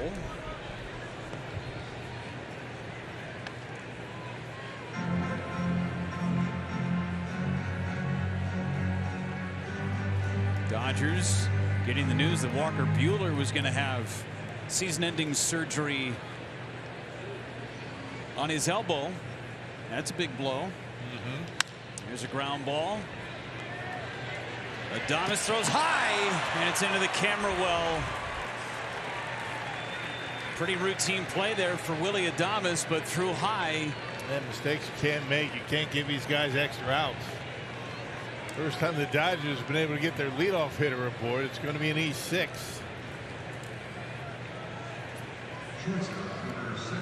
You got to give him 27 outs and no more. Relatively routine play for Willie. The ball sailed on him, and not even Rowdy Tellez can corral that one.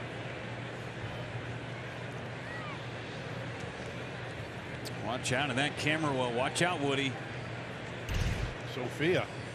Sophia too. Straight E6, no base hit. Trey Turner fouls it away. A status update. You guys okay in there? Woody and Sophia? Everything good. Okay. And a kid up here got a souvenir. All courtesy right. of Willie Adames. All right. Glad you guys are okay. Thank you. A one-hit foul, and it's 0-2 on Trey Turner.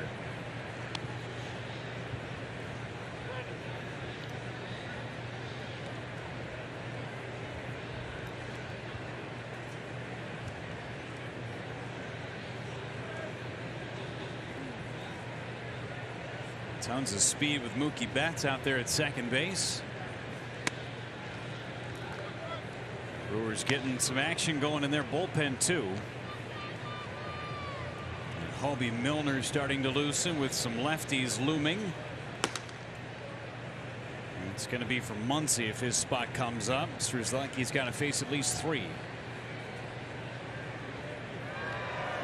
Line drive center field, and Taylor fields it on a hop. Betts had to make sure it wasn't going to be caught. He ends up at third.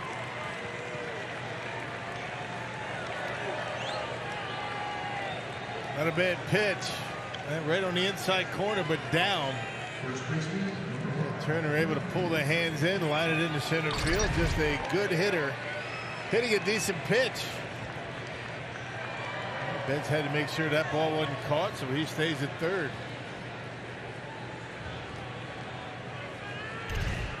First and third now for Freddie Freeman. He's homered and popped to the catcher. The only run of the game off of his bat. Faces Peter Strzelecki. Swing and a miss. Good changeup from Strzelecki.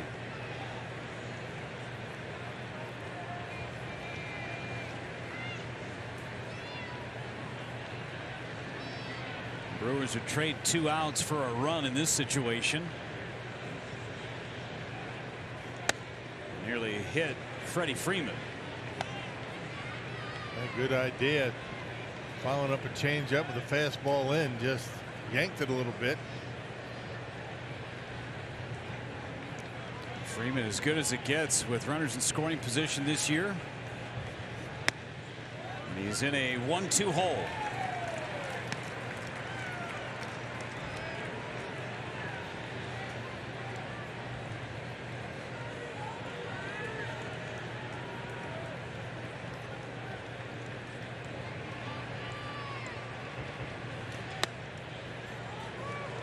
Two and two on Freddie Freeman.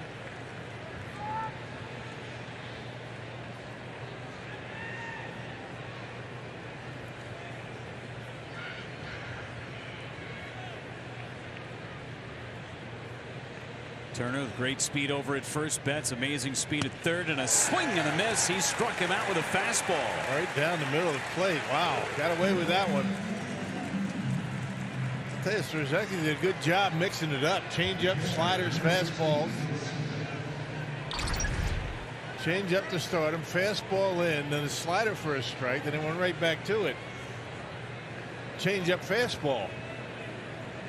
Same combination that got him on strikes.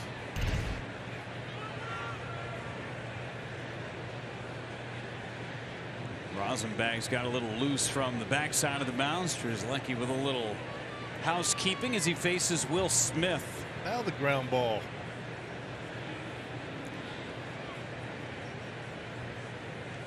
Not a team that hits into a ton of double plays, but Smith certainly a candidate. 1-0 on Will Smith. He's hit into 6.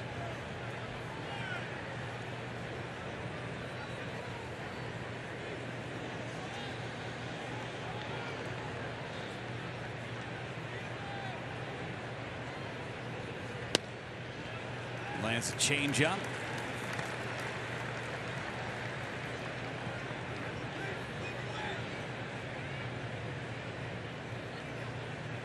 Max Muncy on deck. If he comes up, that's going to be Milner facing him. Yeah, you would think. Toss to first and Turner back. Yeah, Turner with 20 stolen bases. Caught just twice this year.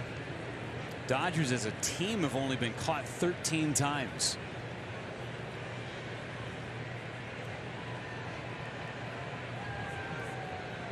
One and one on Will Smith. And that one got a lot of Chad Fairchild behind the plate. Caratini making sure he's all right.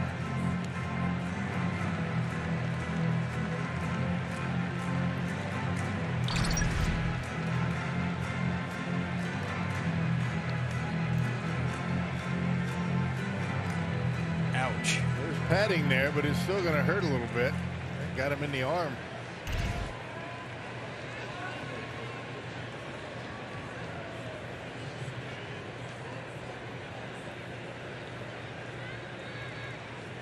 Making sure that chest protector's on correctly. 1 and 2 on Will Smith.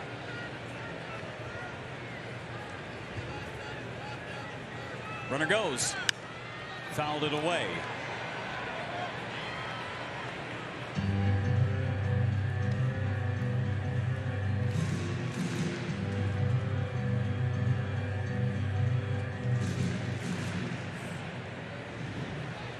Mentioned the guys that strike out a lot on this roster. Smith not one of them. Just 64 strikeouts and better than 350 at bats.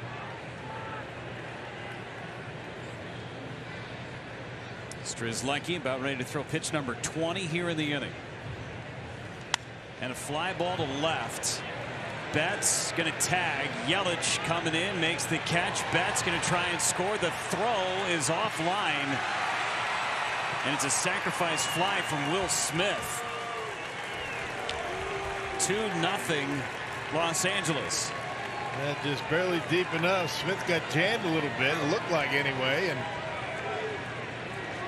the throw coming into home plate. Trey Turner able to get into second base. I mean, he's 7 on Yelich, the second error of the inning for the Brewers. A big run scores, and Max Muncy will indeed face Strzelecki. Great counsel not going to Milner here in the situation. It's 1-0 on Max Muncy. Makes it tough on the opposition. You know, Dave Roberts has split his left-handers. You're going to face one left-hander, then a right-hander, a left-hander, and so on. And Craig Counsell does that quite a bit.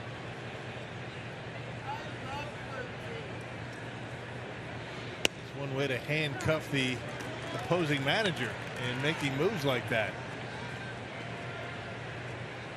First time that low strike has been called by Chad Fairchild, and gets Strzelecki back in the at-bat, 1-1.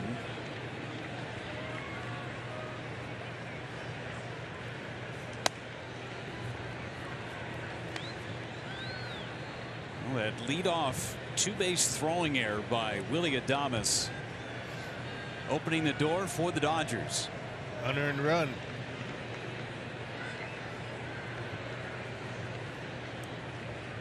Two runs on 3 hits for L.A.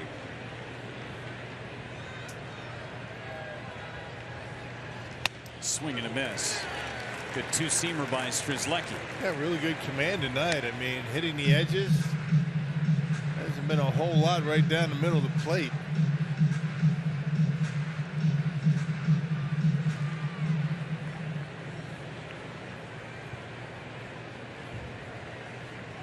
Well, 2-2 on Muncy.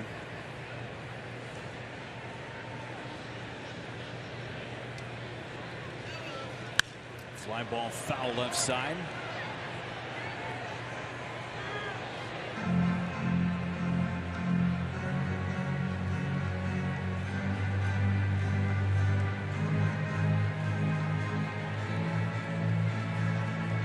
These Dodgers, they see some pitches. They made Freddie Peralta throw 92 in 4 innings. 26 so far from Strzelecki in the top of the 5th.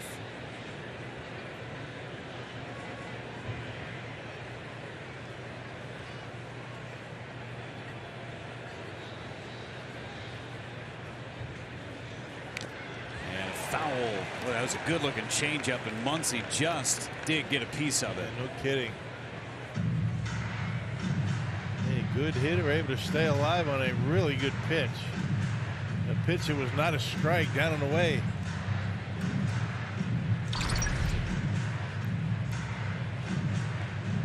Just grazing that baseball.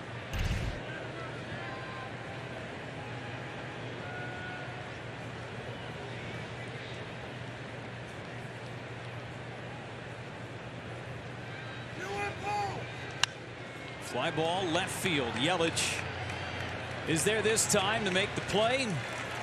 And the inning is over. Dodgers get a run. The sac fly by Will Smith. Halfway home, it's 2-0 Los Angeles.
Field, the Dodgers with a 2-0 lead here in the 5th, and you can round up to the nearest dollar and support the Brewers Community Foundation with your purchase at any of the Brewers team stores here at American Family Field. Your change can help change the lives of kids and families in need, and a great way to support BCF and all of the organizations that they work with all year round. Thank you so much, Sophia. Brewers coming up 9-1-2 against Julio Urias, now armed with a 2-0 lead. And Taylor yanks one foul. Valiant effort by the ball boy down the left field line. He tried for it. That's all you can ask. Tough play. Brewers have had a man on in every inning. Haven't been able to put anybody across though against Urias. Double by Taylor on an 8-pitch AB. Brewers twice in this game have had runners at first and second with nobody out.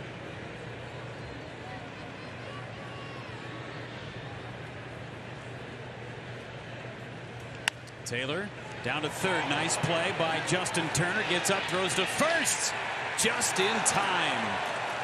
Yeah, what a play.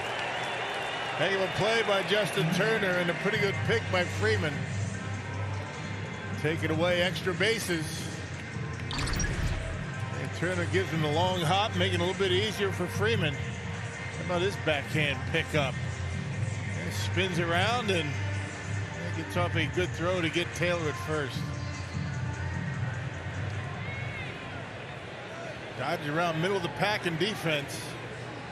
Nice play there. Christian Yelich has walked twice against Urias. Takes ball one.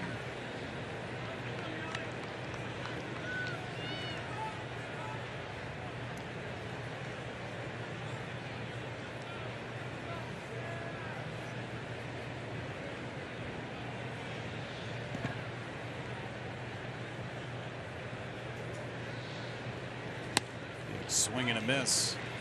1-1. Just looking at things, Justin Turner's never won a Gold Glove. I guess you could understand why, because he's been in the National League and Nolan Arenado has been playing in his division for so long. Yeah, good luck with that. Right? Yeah. That's pretty much a lock, the Gold Glove at third base in the National League. It's a fight for second. Yeah. Tell you, Key Brian Hayes has made some outstanding plays with Pittsburgh. He's going to get some looks over at third base. You got Manny Machado. Yep.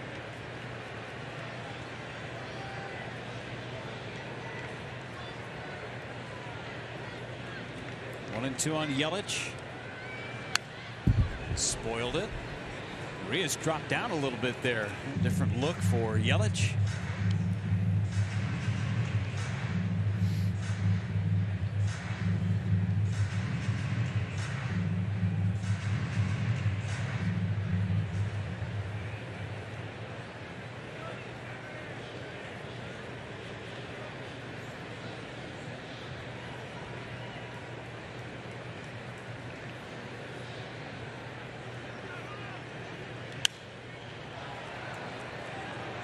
Still 1-2 on Christian.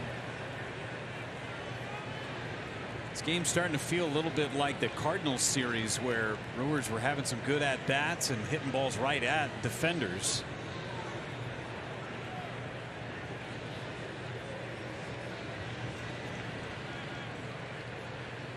Brewers 0 for 6 with runners in scoring position tonight. Another foul. Urias, he's just throwing the ball right down the middle. Yeah, and they're still fouling him off. Christian just can't square him up. Well, there's been a ton of foul balls tonight. My goodness.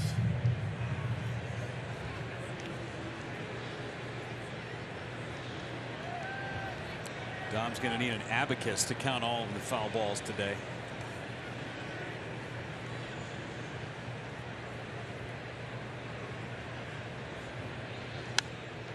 Another one.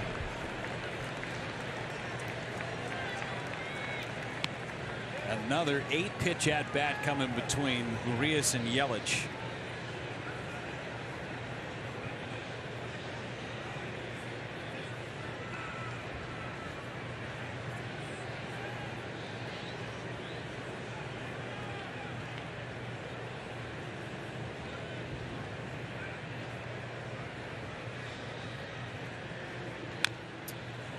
And a 9-pitch AB. 6 straight foul balls. And Christian's had some pitches to hit in this at bat. A lot of pitches middle, just able to foul him off.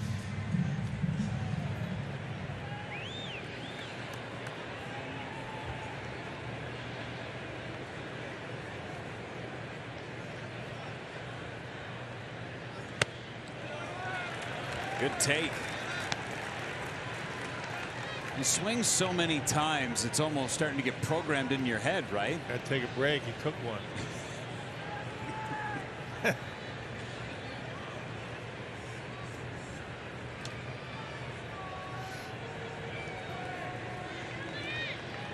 Tenth pitch of the at-bat. Over the mound. Off the bag, and the tag applied on Yelich by Freddie Freeman. Good play by Justin Turner.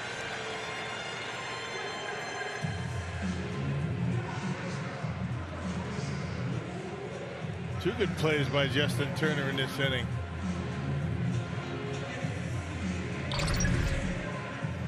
One at third and one as a third baseman playing up the middle. Freddie Freeman able to get Yelich on the hip as he goes by. Right there. Just before that foot got on the bag. Now Adames takes a first pitch strike. Adames, who made that throwing error in the top half of the inning. Just his second error since June 24th. He's been automatic. Really has.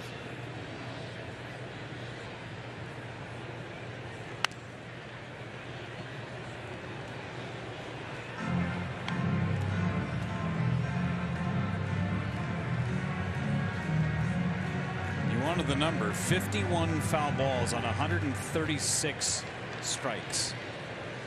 51 foul balls already. That's a ton of souvenirs. Yeah, no kidding. Expensive night for the Brewers.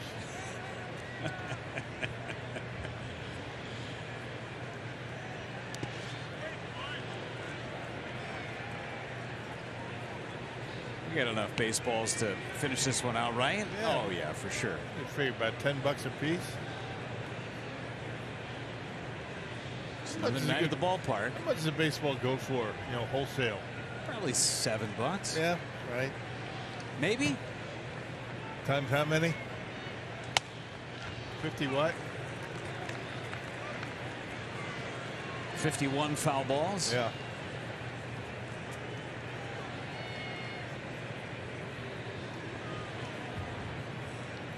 The good news is the Brewers get that pitch count up on Urias through 5 innings. This is number 94. He strikes out Willy Adames on a high fastball. He goes 1, 2, 3. Had to work for it. We go to the 6th, 2-0 Los Angeles.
Coach and former NBA All-Star Vin Baker on August 29th at the Legend at Merrill Hills.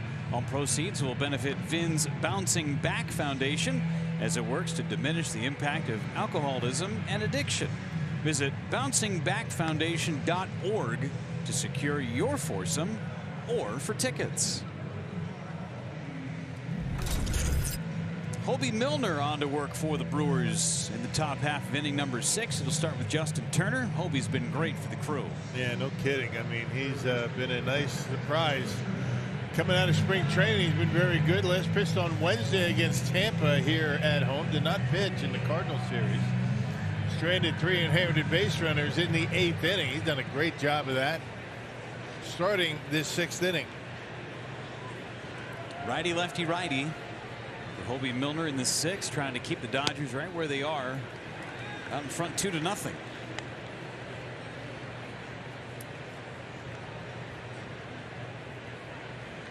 Over 2 for Turner. Made 2 great defensive plays last half inning. Dodgers get some work going in their bullpen.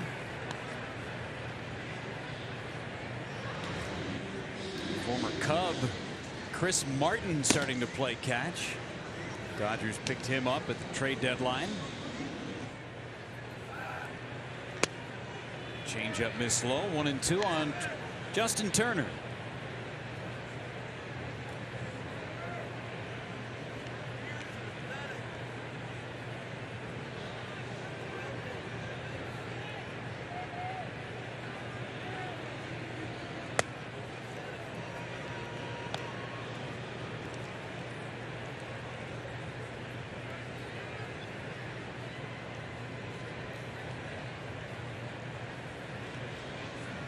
Strzelecki giving up an unearned run last half inning. Turner works it full on Milner.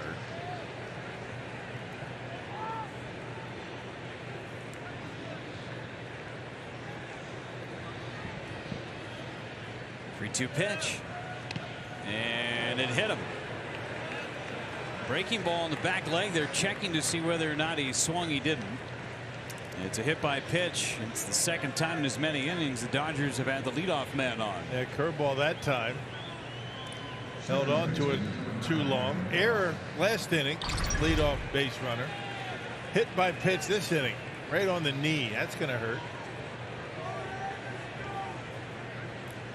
And he did not swing. He got Turner, then got Caratini. Collateral damage for Caratini. Here's Gavin Lux. Milner now has thrown 5 straight out of the zone after he was ahead 0-2 on Turner.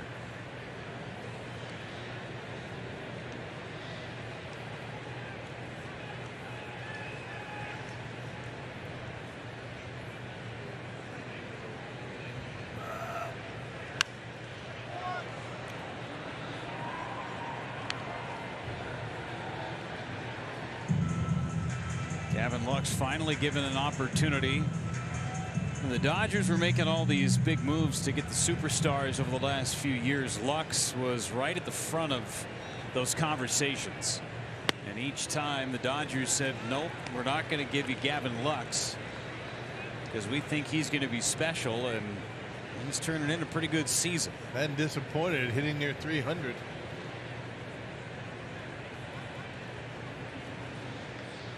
One-two. And again, another guy that will take his walks. Big on base percentage.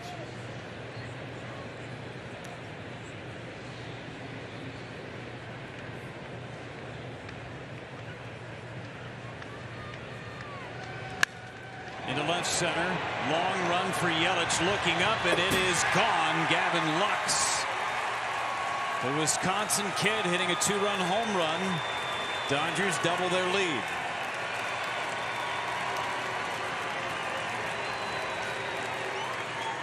Went the opposite way against the lefty.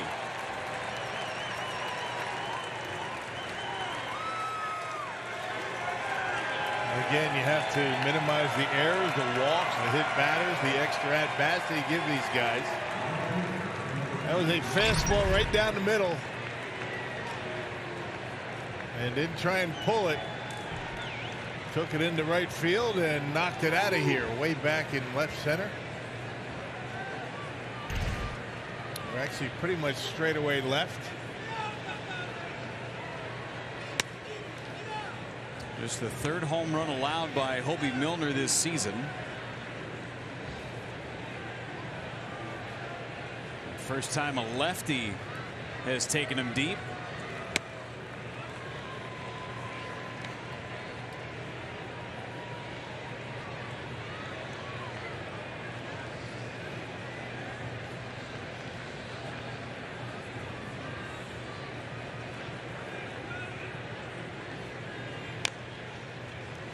One and two on Chris Taylor.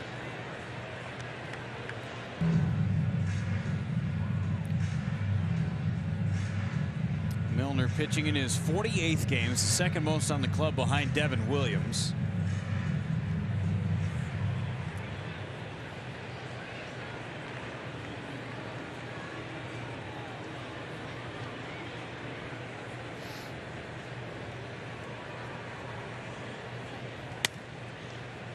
Two on Taylor.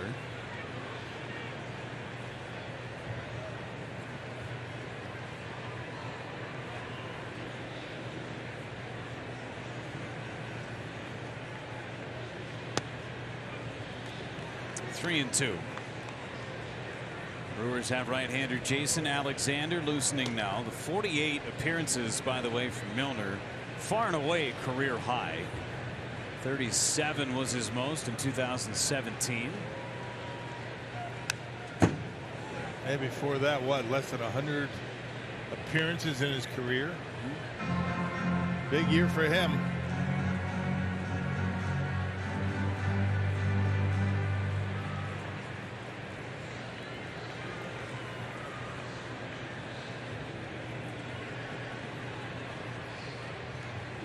And Taylor strikes out. Good changeup.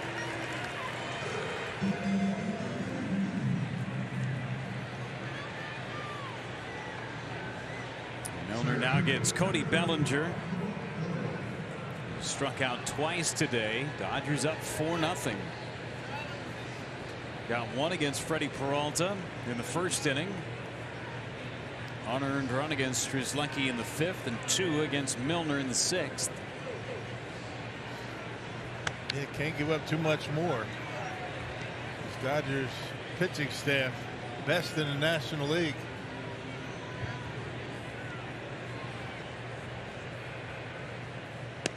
Team ERA under 3.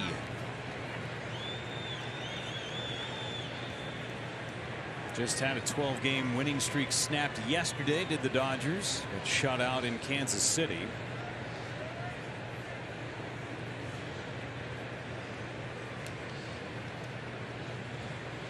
It's not just at home, they do it on the road too. Right. 39-19 record on the road for the Dodgers.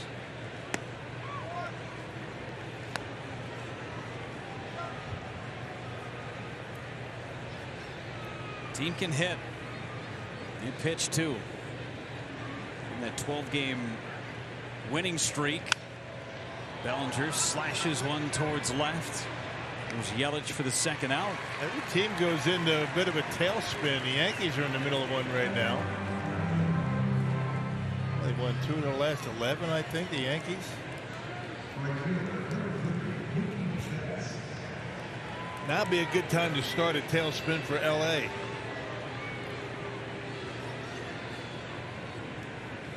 The Brewers bats are going to have to heat up against this Dodgers bullpen.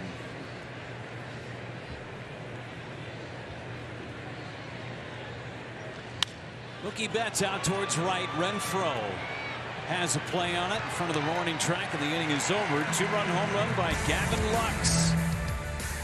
Bottom of the 6th. Part of the order coming up for the Crew.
In Milwaukee.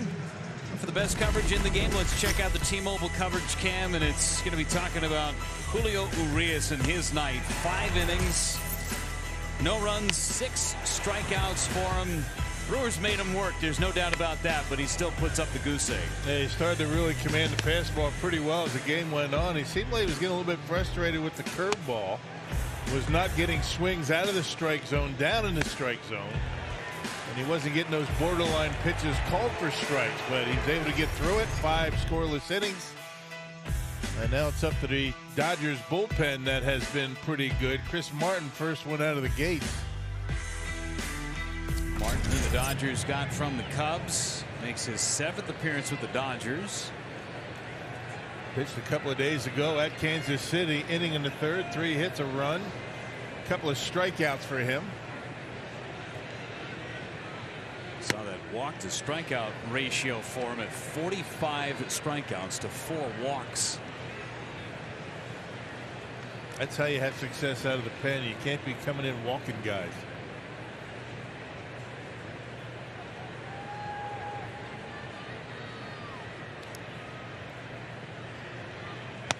Swing and a miss.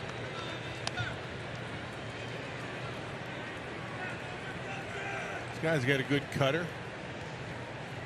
4-seamer cutter from Martin.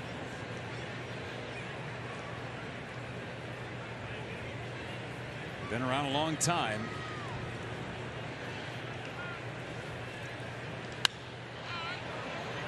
Two on McCutchen.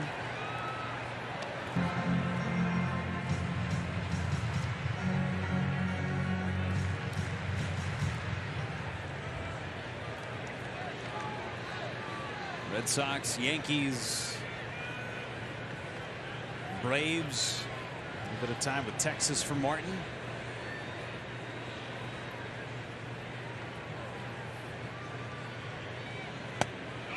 Didn't get the swing. 1-2. Started his big league career with Colorado.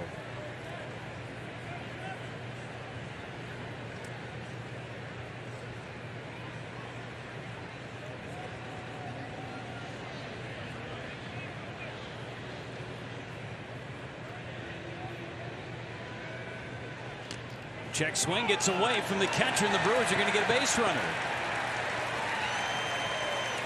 Take him any way you can get him at this point. Strikeout, wild pitch. On a curveball that time.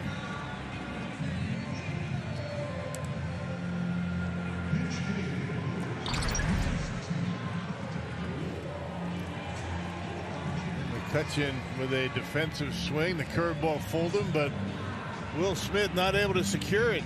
Didn't go after it very well. Just have to anticipate a breaking pitch in the dirt with 2 strikes. It might even be a pass ball. Not sure it ever got to the dirt. Right. Colton Wong's going to pitch hit. And he takes strike 1 in the inside corner.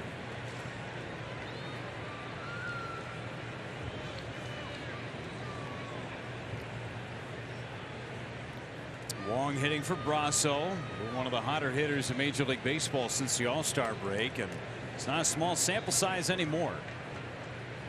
Been a good month that he's been in a good place with his swing. Good opposite field stroke he's been showing since the All-Star game.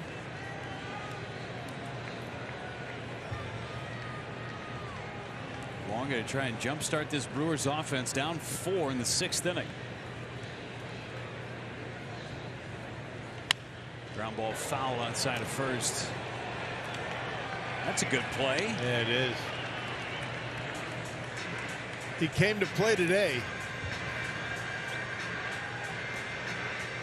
He's keeping all those baseballs. No souvenirs. Look at this nice running play. Good backhanded stab. No spikes on either. No. Ho hum. That hurt my back just looking at him. That one gets away from Will Smith, and down to second goes McCutchen. That'll be a wild pitch on Martin.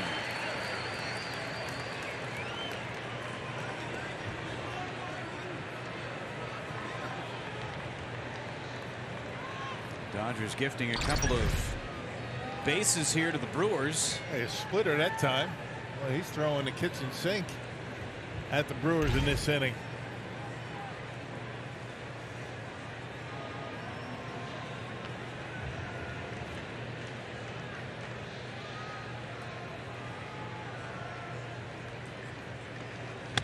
And he struck out Colton Long. 97. First four-seamer he saw in the entire at-bat. Yeah, right. Bunch of cutters, a splitter, and then the four-seamer off the outside corner.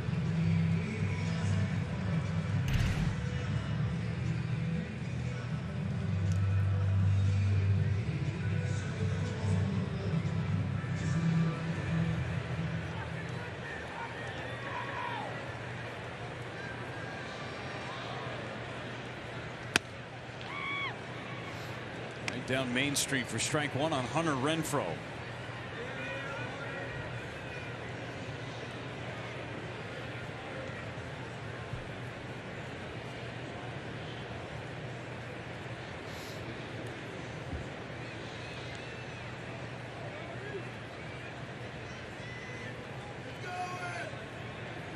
Fouled straight back.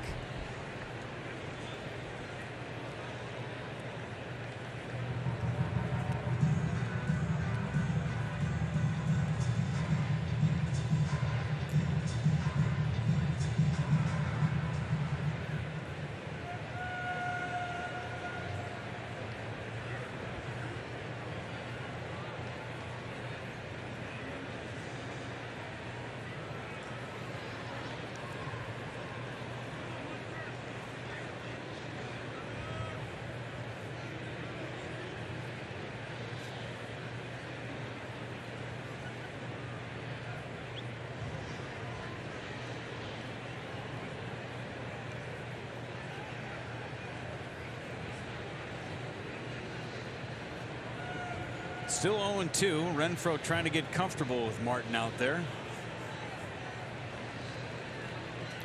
Signs being sent out by Will Smith through the PitchCom system.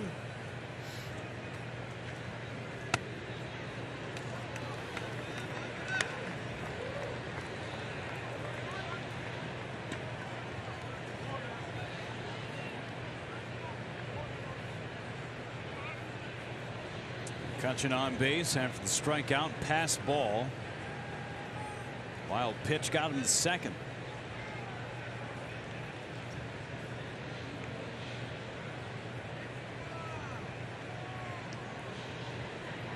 Martin listening in. Now Renfroe calls time. Martin now, and Will Smith's going to go out and chat with Chris Martin, make sure everybody's on the right page. Yeah, just can't get together, can they? 1-2 pitch. You got a power hit at the plate. Got to make sure you know what you're throwing. There's a disagreement between the pitcher and the catcher. The catcher usually acquiesces to what the pitcher wants to throw. He's going to give it his best effort. No sign necessary here. That was the splitter. 2-2 on Renfroe.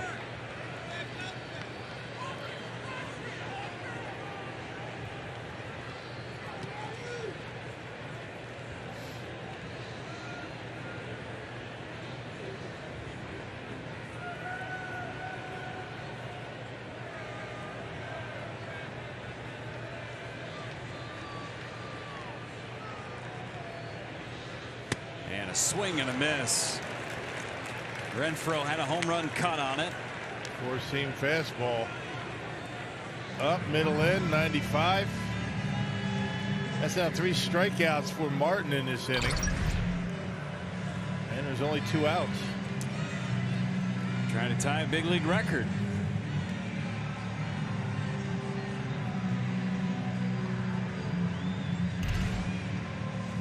Rowdy Tellez, the hitter.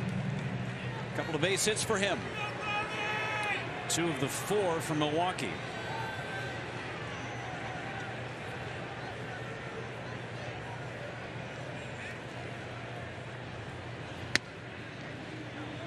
On 1 on Tellez.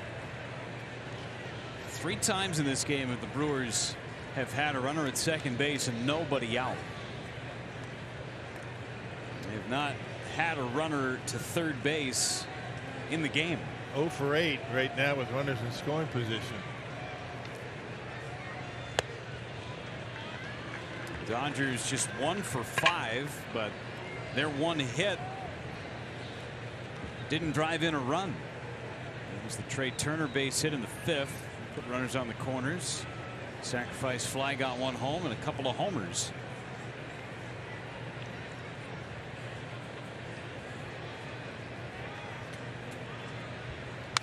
Line foul, and it's 1-2. I'll tell you, that fastball splitter combination is one of the most difficult combinations for a hitter, you know, to deal with, because you really can't pick that splitter up out of his hand all that well. It's a very unusual rotation, although it is hard on an arm for the pitcher, but it can give you some problems.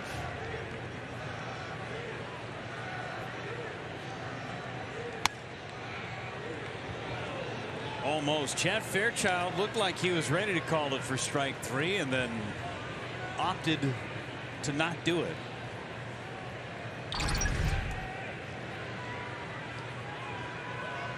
Thank you very much. Rowdy gets another chance. 2-2 with 2 outs.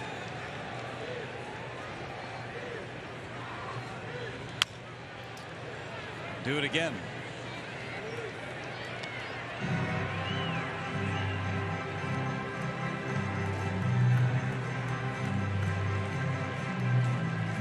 Again, the Cardinals off today. A chance to gain a half a game or lose a half a game.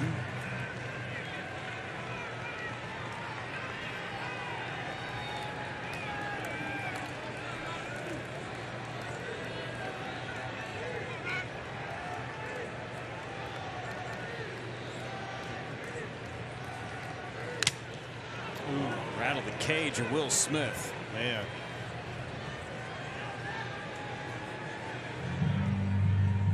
Pop the earpiece, the pitch comm system out. A direct hit right between the eyes, right in the forehead.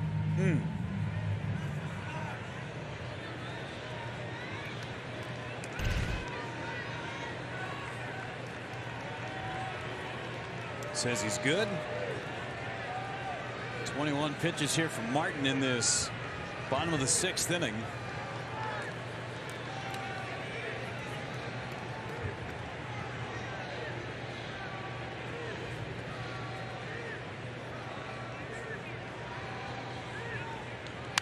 Foul back. Pretty good hack right there by Rowdy Tellez on that cutter.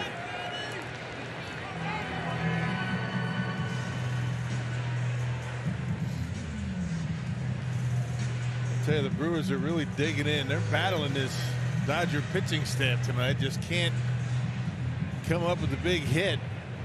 But they are not easy outs tonight. It's going to be pitch number 8 in the sequence. There have been a ton of 8-pitch ABs for the Brewers in this game. 8 or more. 2-2. Strike 3 called. And Martin strikes out 4 in the inning. It's the 9th time in Dodger history that a pitcher has struck out 4 batters in the same inning.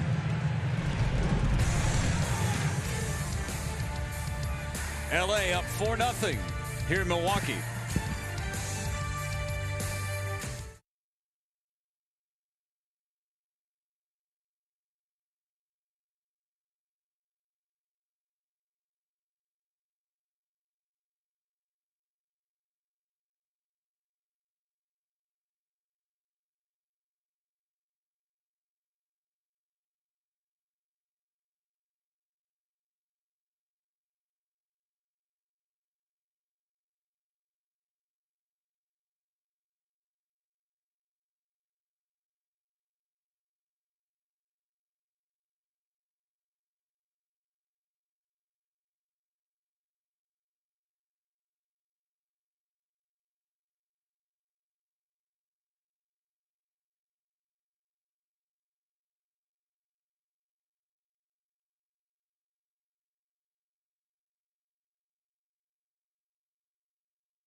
7th inning, Freddie Freeman in the first inning put the Dodgers out in front. Solo home run with 2 outs. Sacrifice fly in the 5th inning. Then Gavin Lux in the 6th off of Hobie Milner. Hit a 2-run shot.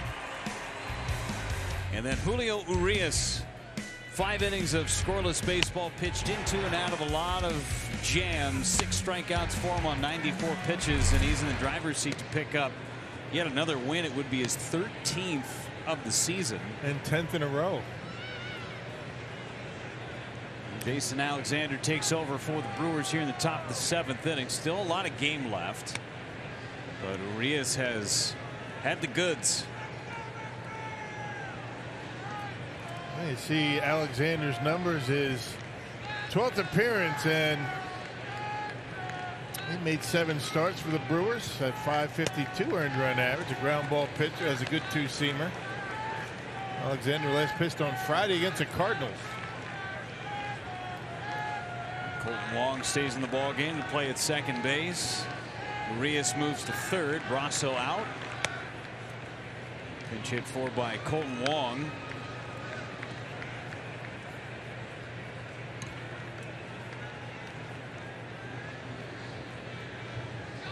Turner. Base hit in the 5th. Stranded at second base. Now he's got a hit in 98 games.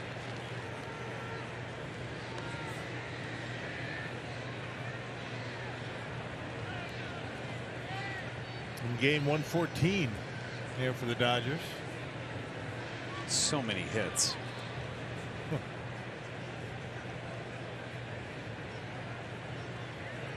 2-2 coming back on Trey Turner. And it's fouled off of Victor Caratini. Ouch. Been a rough day back there. Caratini's got hit a couple of times. The home plate umpire, Will Smith, got one off the mask. Right off the knee. There's a shin guard there, but you know, the space between the 2 pads, when it gets there, feels like a sledgehammer hits you in the knee. Impact of the baseball plus the impact of the plastic on that shin guard.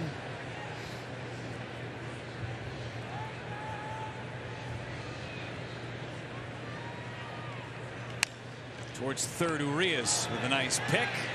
And he throws out Trey Turner for out number 1. Check in with Sophia, who had a chance to catch up with Jason Alexander about his now new role with the Brewers, pitching out of the bullpen. Yeah, his second stint with the team, and this is his 8th appearance as a reliever. And I was talking to him about that, and he said it's adjusting to just the volume of innings that he's pitched this year, because you think back 2020, the COVID season, didn't pitch, no minor league season. And then last year, he was with the Miami Marlins, and their organization worked his way back up. Rookie ball, AA, AAA, but only pitched 19 2/3 innings last year. And so this year, he's already over 100 between what he's pitched with the Brewers, with the Major League team, and then in AAA with the Nashville Sound. So he says this is a volume that he hasn't dealt with in quite a few years. And he also said that just making the adjustment as a reliever, it's just that change in his throwing program and his preparation. And he said the biggest difference for him has just been not having that bullpen in there every few days. And he said for as much as he relies on his sinker, that's important for him. Freddie Freeman down into that right field corner. Freeman's going to put on the brakes, content with a 1-out double. Went down and golfed that one for another extra base hit. A change up that time from Alexander, who's really done a good job. I mean, any role that a pitcher has in the major leagues a lot better than any role that he has down at AAA. So Alexander's done a good job making that adjustment, and it can be a big one. As you see Hunter Renfroe getting that one in from the corner and right. A pretty good changeup, but Freddie Freeman able to dump it down the line. Sophia made a good point about just the volume of innings that he has worked this year. He's up and over 100. Hadn't done that since the 2019 season when he was pitching in AA and AAA with the Angels. 101 innings that year, 116 in 2018. And not easy going from the rotation to the bullpen, and I'm sure the getting ready process has been different for Alexander, too. Sometimes when a starter goes into the bullpen, it takes them a lot longer to get loose. And the throwing program before you come into a game has to be adjusted. You can't take as much time as a starter takes. Got to get it and go, get loose quickly. 10, 12 pitches, you got to be ready to go.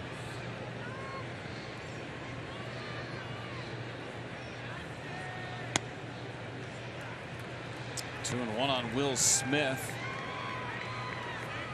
Freddie Freeman with 2 hits today. He's now got 40 multi-hit games this year, second most in the big leagues.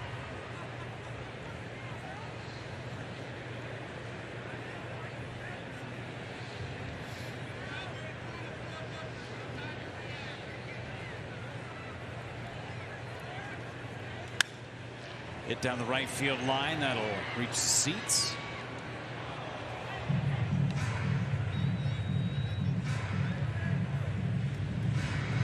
Caleb Ferguson, the left-hander, loosening for Los Angeles in their pen. Chris Martin struck out 4 batters and got 3 outs in the 6th. Tied the big league record.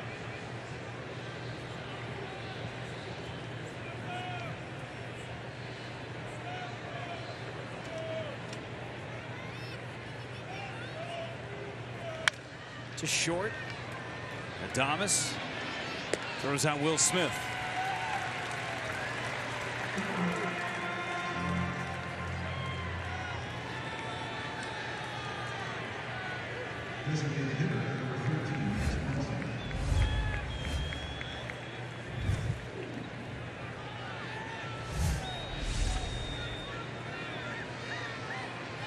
Max Muncy, double in 3 tries. As Alexander tries to calm down these Dodgers bats.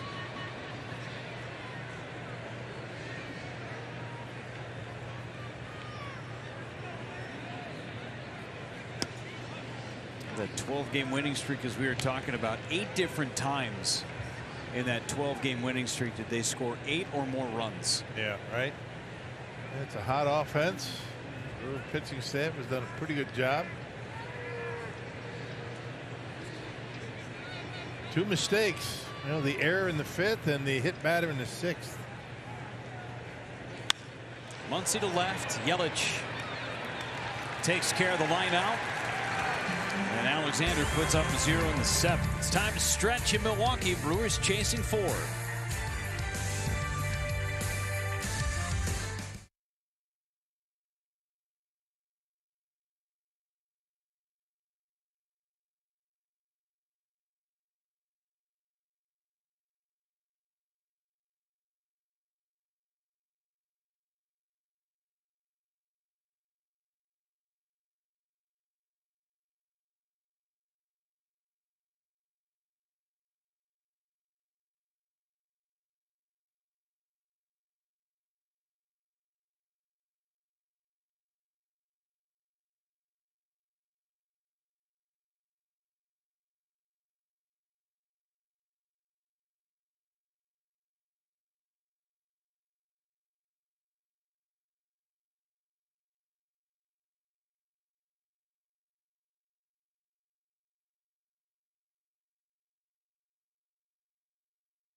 Is brought to you by Potawatomi Hotel and Casino.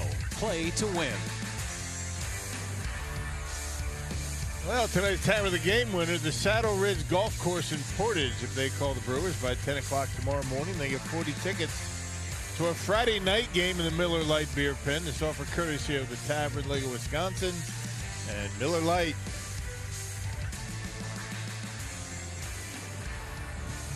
Brewers down 4-0, and it's Luis Urias against the left-hander Caleb Ferguson.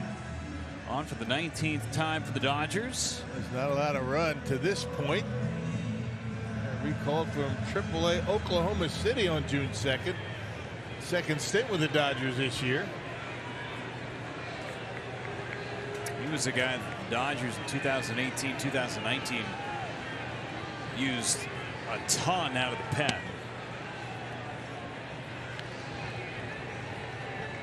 A couple of days ago, he appeared in the game against Kansas City. A scoreless inning that included a strikeout.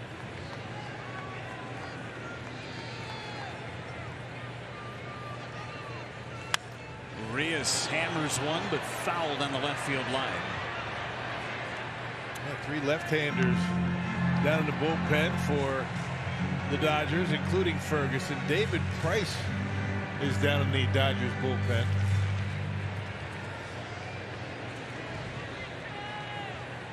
A lot of people forget that David Price was a part of that Mookie Betts trade with the Red Sox, unloading some of that salary.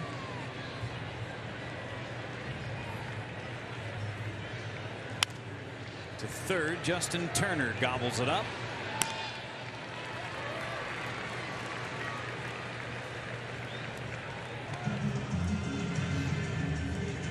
That snapped a stretch of 5 consecutive strikeouts by Dodger pitching.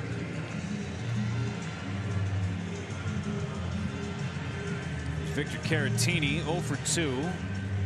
Talking about David Price in the final year of his 7-year, $217 million contract that he signed with Boston.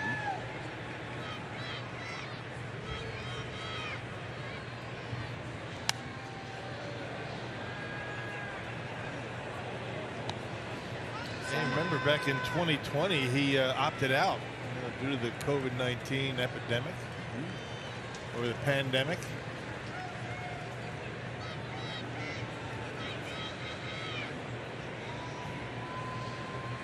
Had a good year this year as David Price, pitching exclusively out of the bullpen. Had a great career.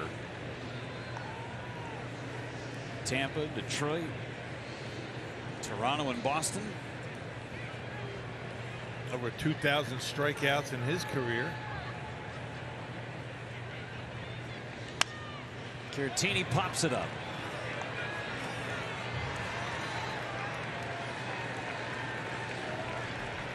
Just another option for Dave Roberts and the Dodgers.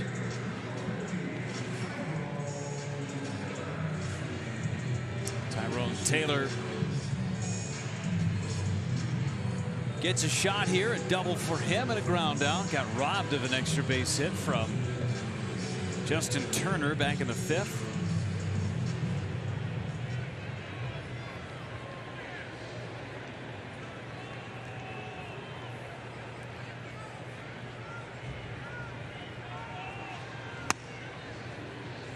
Brewers with just the 4 hits today. 1 extra base hit. Yesterday, Brewers had 6 hits. 2 of those coming in the 9th inning. In St. Louis. The Brewers had a single hit in each of the first 4 innings tonight.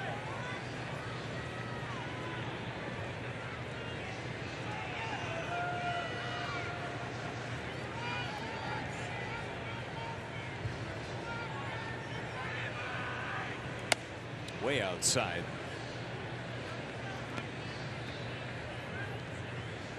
Ferguson, a good find for the Dodgers, former 38th round pick.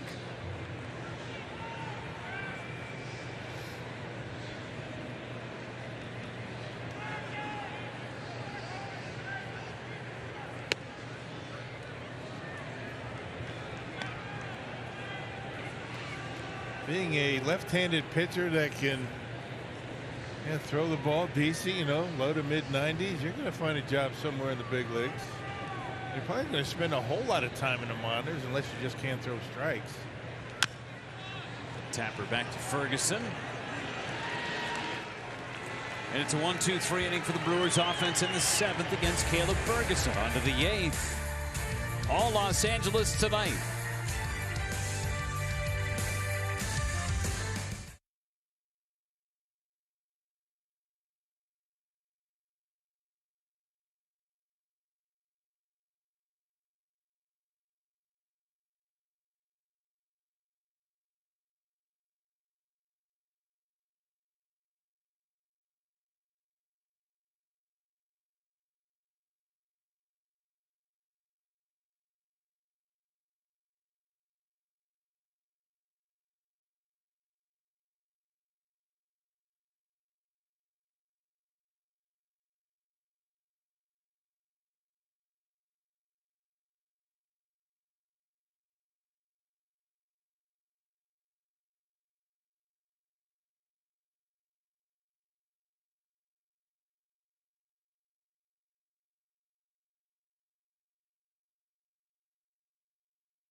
Nothing Los Angeles.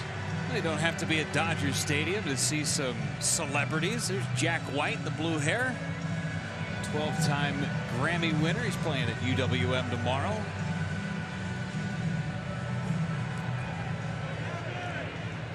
Super talented musician, singer, songwriter.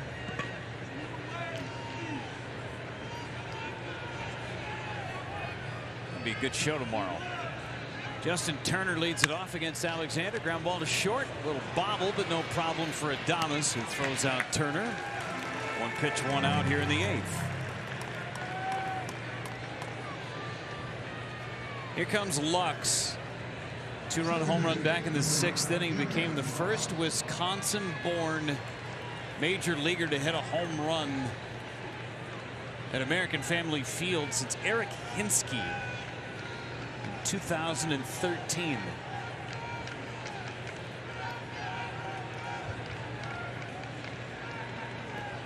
That's pretty good digging. I'm not taking credit for that. I mean, where do you even begin to find that? Baseball Reference can do amazing things. I know. I mean, most people just call up and any ideas? Almost 10 years. I mean, Damian Miller is on that list a ton. It's happened 13 times in this ballpark's history. Damian Miller has done it 10 times. Hinsky once. Mark Grudzielanek. Right. Can I buy a vowel? Call him eye chart. Yeah, eye chart. I like that. Did it with the Cardinals and Joe Randa. Yeah, Joe.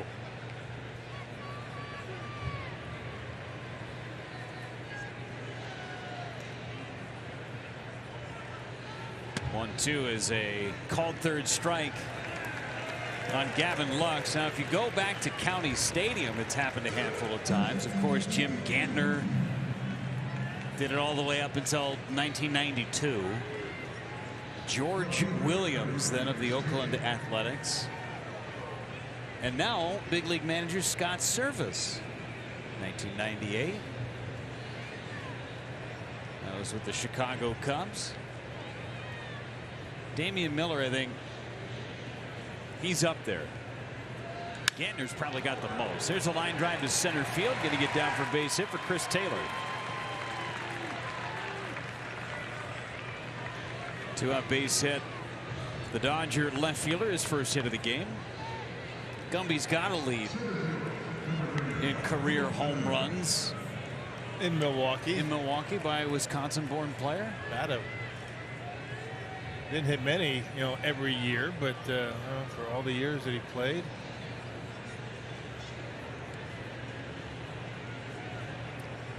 was looking good back in the '82 reunion last weekend.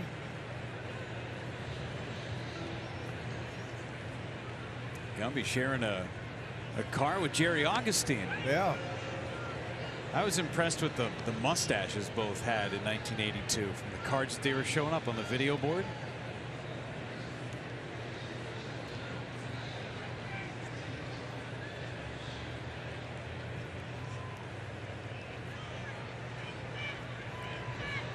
Big lead for Taylor. Bellinger takes strike one. Jerry Augustine does a great Jim Gantner impersonation. Yeah? I mean, it's even better than Jimmy's. And I would imagine that in the back seat of that car when they were driving around, that's exactly how Augie was talking. Oh, I bet. Yeah, I believe that. He does a good one.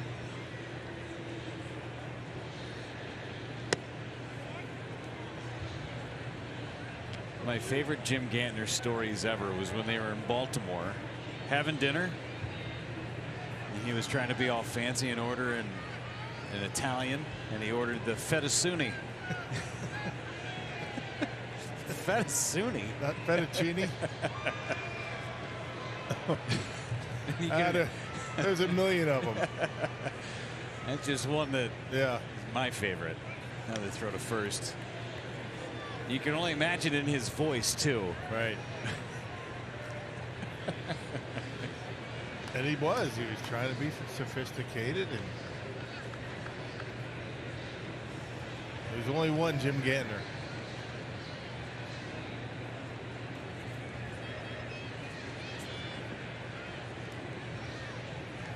Bellinger fouls it away to first. He does have the most home runs in a Brewers/Braves ballpark here in Milwaukee. Jim Gantner with 18. Okay, you're adding the Milwaukee Braves to that? Yep, because then you got to talk about Andy Pafko.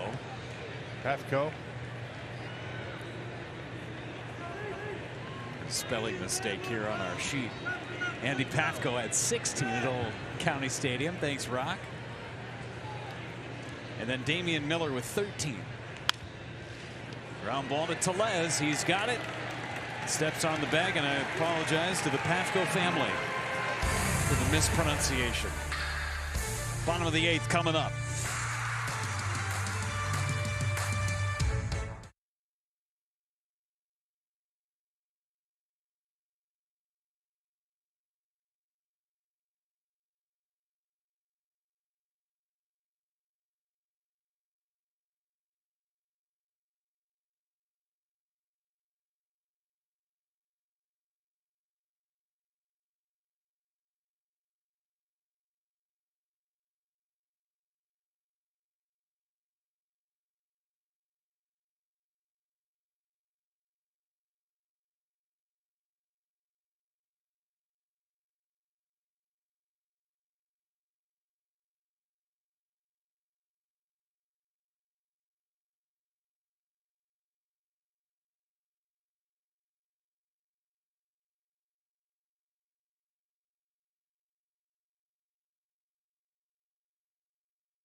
Corner. Great to have you back on the broadcast here. It's 4-0. The Dodgers lead Milwaukee. Still some time for the Brewers to try and get back in this as we head to the bottom of the 8th inning.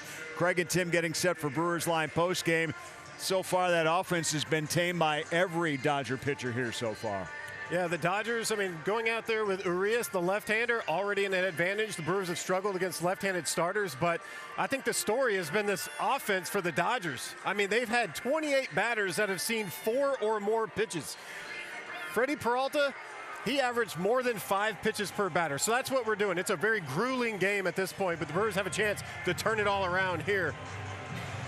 And Tim, of course, adding up a lot of numbers. We got Brewers Live postgame presented by Freighter at the Medical College of Wisconsin coming up after the ball game. Of course, we'll track this. Maybe a Brewer comeback. We shall see and hear from Craig Counsell as well coming up after the ball game, Jeff. Thanks so much, Craig. It's Christian Yelich to lead it off against Evan Phillips, who is having an unbelievable season for the Dodgers. Yeah, 5-3 out of the bullpen. You can see what he's been able to do. 140 earned run average. Look at the strikeouts. 54 punch outs. 12 walks is all. And 45 innings of work. All the numbers for him outstanding. Got that nasty cutter that he throws. That's the big equalizer for him. Hasn't been in a game since August 10th. That was against Minnesota. He's trying to get some work with a 4-run lead right now.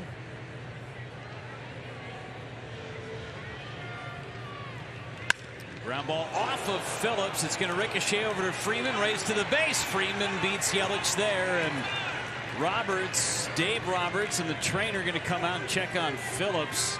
That was a smash by Christian Yelich. 105 off the bat.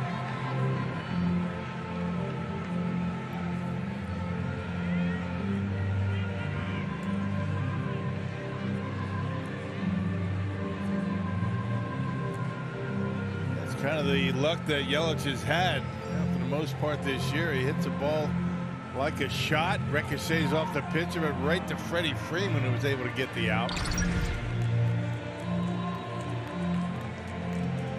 Got him on the back leg and the left leg. Right to Freeman, who beats Yelich to the base.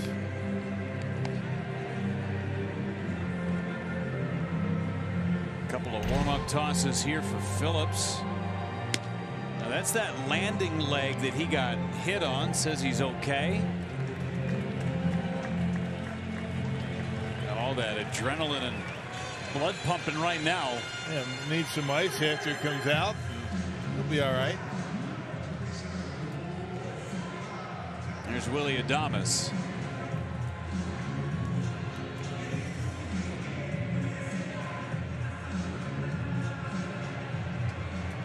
Adames is single and 2 strikeouts today. Brewers are just 4 hits, 3 singles and a double. Have not had a man past second base today. The game after the Brewers didn't have an at-bat with a runner in scoring position against the Cardinals yesterday in St. Louis. Running into some pretty good pitching performances. Adam Wainwright went 9 innings on Saturday. Brewers ended up beating Giovanni Gallegos in the 10th. And then yesterday, Miles Michaelis put together a nice appearance. These are the teams you have to beat to get to the postseason. The Brewers have a favorable road schedule, but the opponents are not easy. It's going to be that way till the end. Brewers are in the middle of playing their next 13 games against the Dodgers and the Cubs. 7 against LA, 6 against Chicago.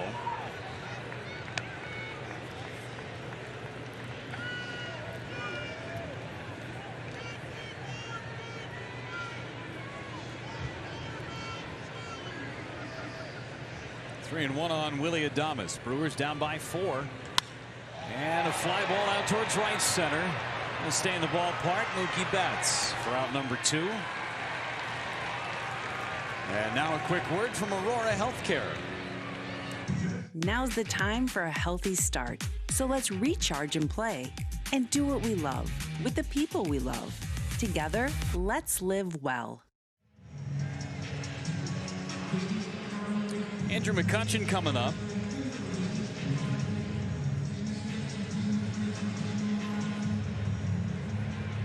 For 3, couple of strikeouts, reached on that strikeout pass ball back in the 6th. That was the last base runner for the Brewers. The last hit for Milwaukee came in the 4th. It was Rowdy Tellez, 1-out single.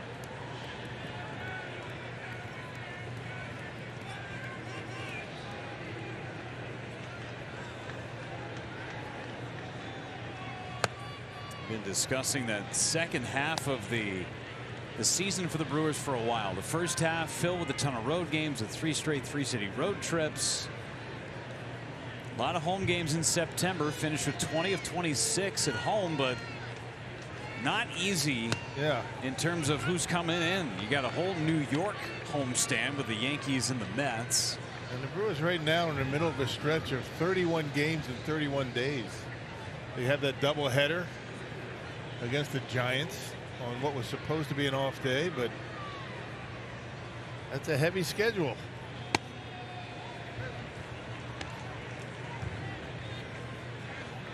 Next Brewers off day is when they return from Los Angeles, a 6 p.m. start time in LA.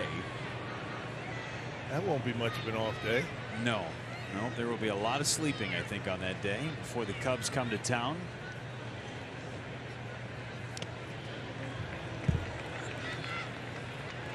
$6 p.m. West Coast game gets you in what, 3 o'clock, 4 o'clock in the morning? Mm-hmm.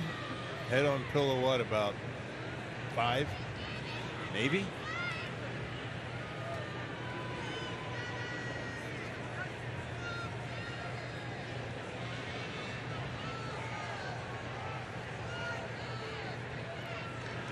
McCutcheon sky high pop-up.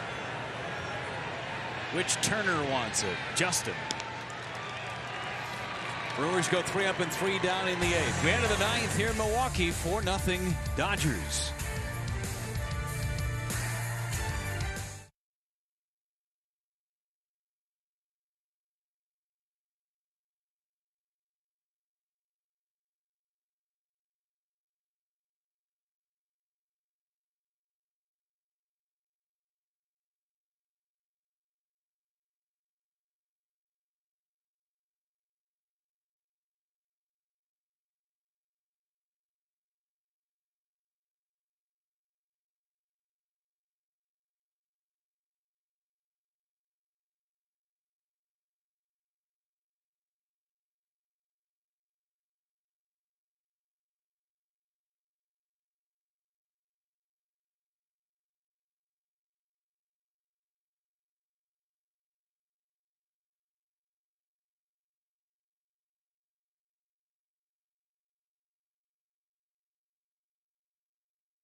We're back at American Family Field. The Dodgers with the lead over the Brewers here. A couple of updates for you regarding 2 players who are starting their rehab assignments.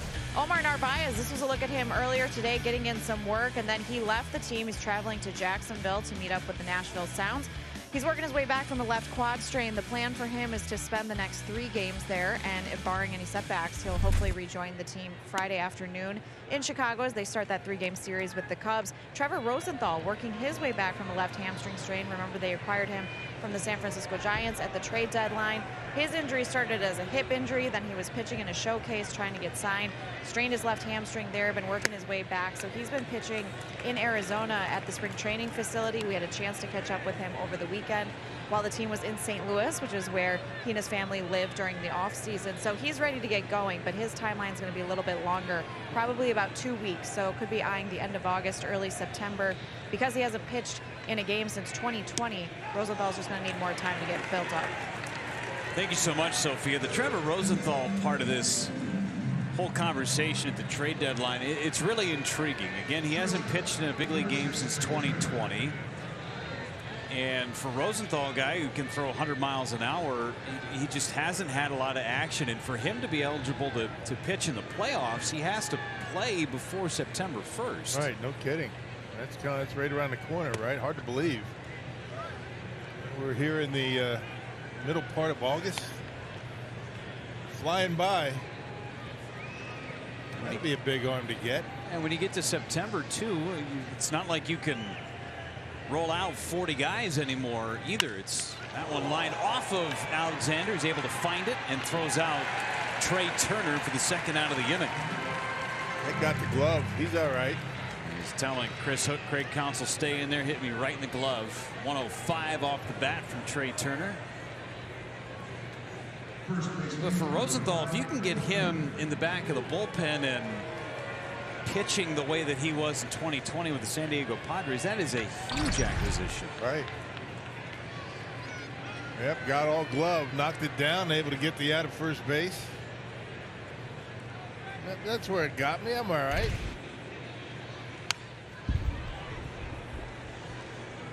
Alexander's done a nice job since coming into the 7th inning. 2 2/3 scoreless thus far. Saving the bullpen. Strzelenki, Milner, and now Alexander. On the ground towards first and foul.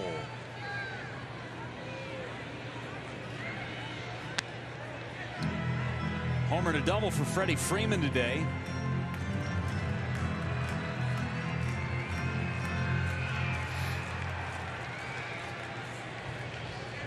And that roster in September only goes up to 28 players. And they will still put the limits on how many pitchers you can have as well. Freeman, soft line drive, and caught by Willy Adames. It's a 1-2-3 inning for Jason Alexander. Last chance for the Crew, down 4 in the bottom of the 9th.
Chewing away, and maybe chance here against David Price, who's coming in out of the Dodgers bullpen. 32nd appearance for him.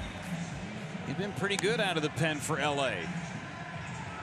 Yeah, last game was a few days ago, August 12th, a third of an inning against Kansas City. He secured his first win of the year back on August 10th. That was against the Twins. Had 2 saves.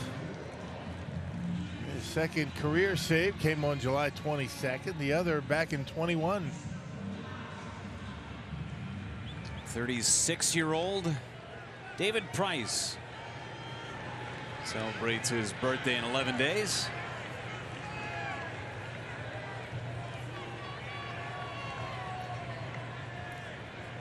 Price deals low, ball 1. Always turn it into a little bit of 6 degrees of separation for the Brewers too. David Price, who began his career in Tampa, traded to Detroit. Part of that haul coming from Detroit to Tampa was Willie Adames.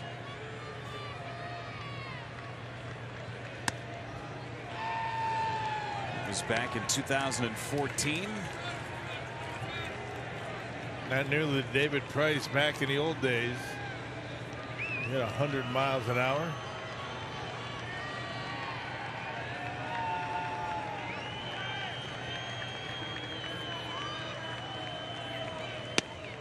And he's 3-0 on Colton Wong.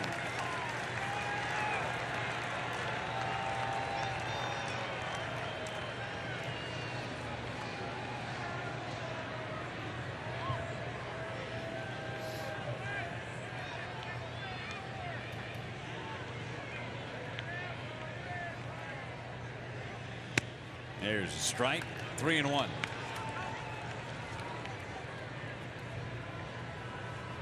At one point, David Price, one of the game's great starting pitchers.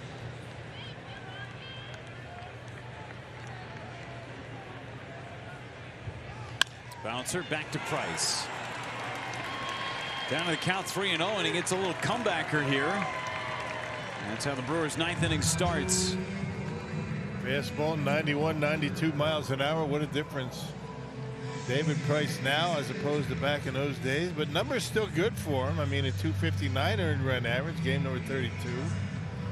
More strikeouts than innings pitched. Doesn't walk anybody. Just 7 walks on the season for Price. He'll give up some hits. More hits than innings pitched. He's got Renfroe.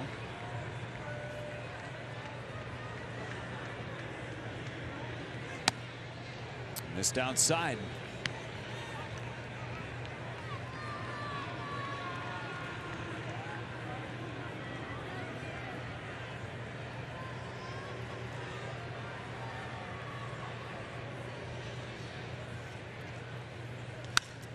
Sky high fly to center. Bellinger for out number 2. Rowdy Tellez coming up for the Brewers, and he's got a couple of knocks today. No, never gets old watching Rowdy Tellez get knocks. And lefty versus lefty. First a curveball from Arias. He bangs that one into right field. And then a fastball. Able to beat the shift into right. So a good day at the plate for Rowdy. Never gets old. Brought to you by Old National Bank.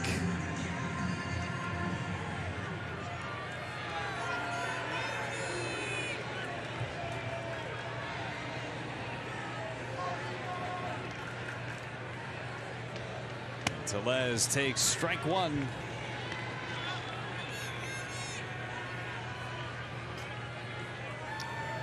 Dodger pitching as advertised here in game number 1 of this 4-game series.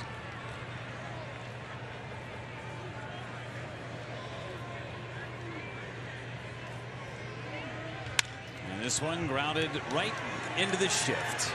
Justin Turner throws out Rowdy Tellez, and the Brewers blanked here in game number 1 by the Dodgers. Final 4-0. They just couldn't get anything going. They had some opportunities early in the game, just couldn't cash in. And the unearned run early in the ball game for Los Angeles, that was a killer. So 3 more to go against Los Angeles here in Milwaukee. Brandon Woodruff on the hill for the Crew tomorrow night in game 2. 10th shutout for the Dodgers this season. They take the opener of this 4-game set here in Milwaukee. Plenty more to come as Brewers Live is coming up. Craig and Tim standing by out in Nellie's corner for Rock and Sophia and our entire crew. I'm Jeff Levering saying so long from Milwaukee.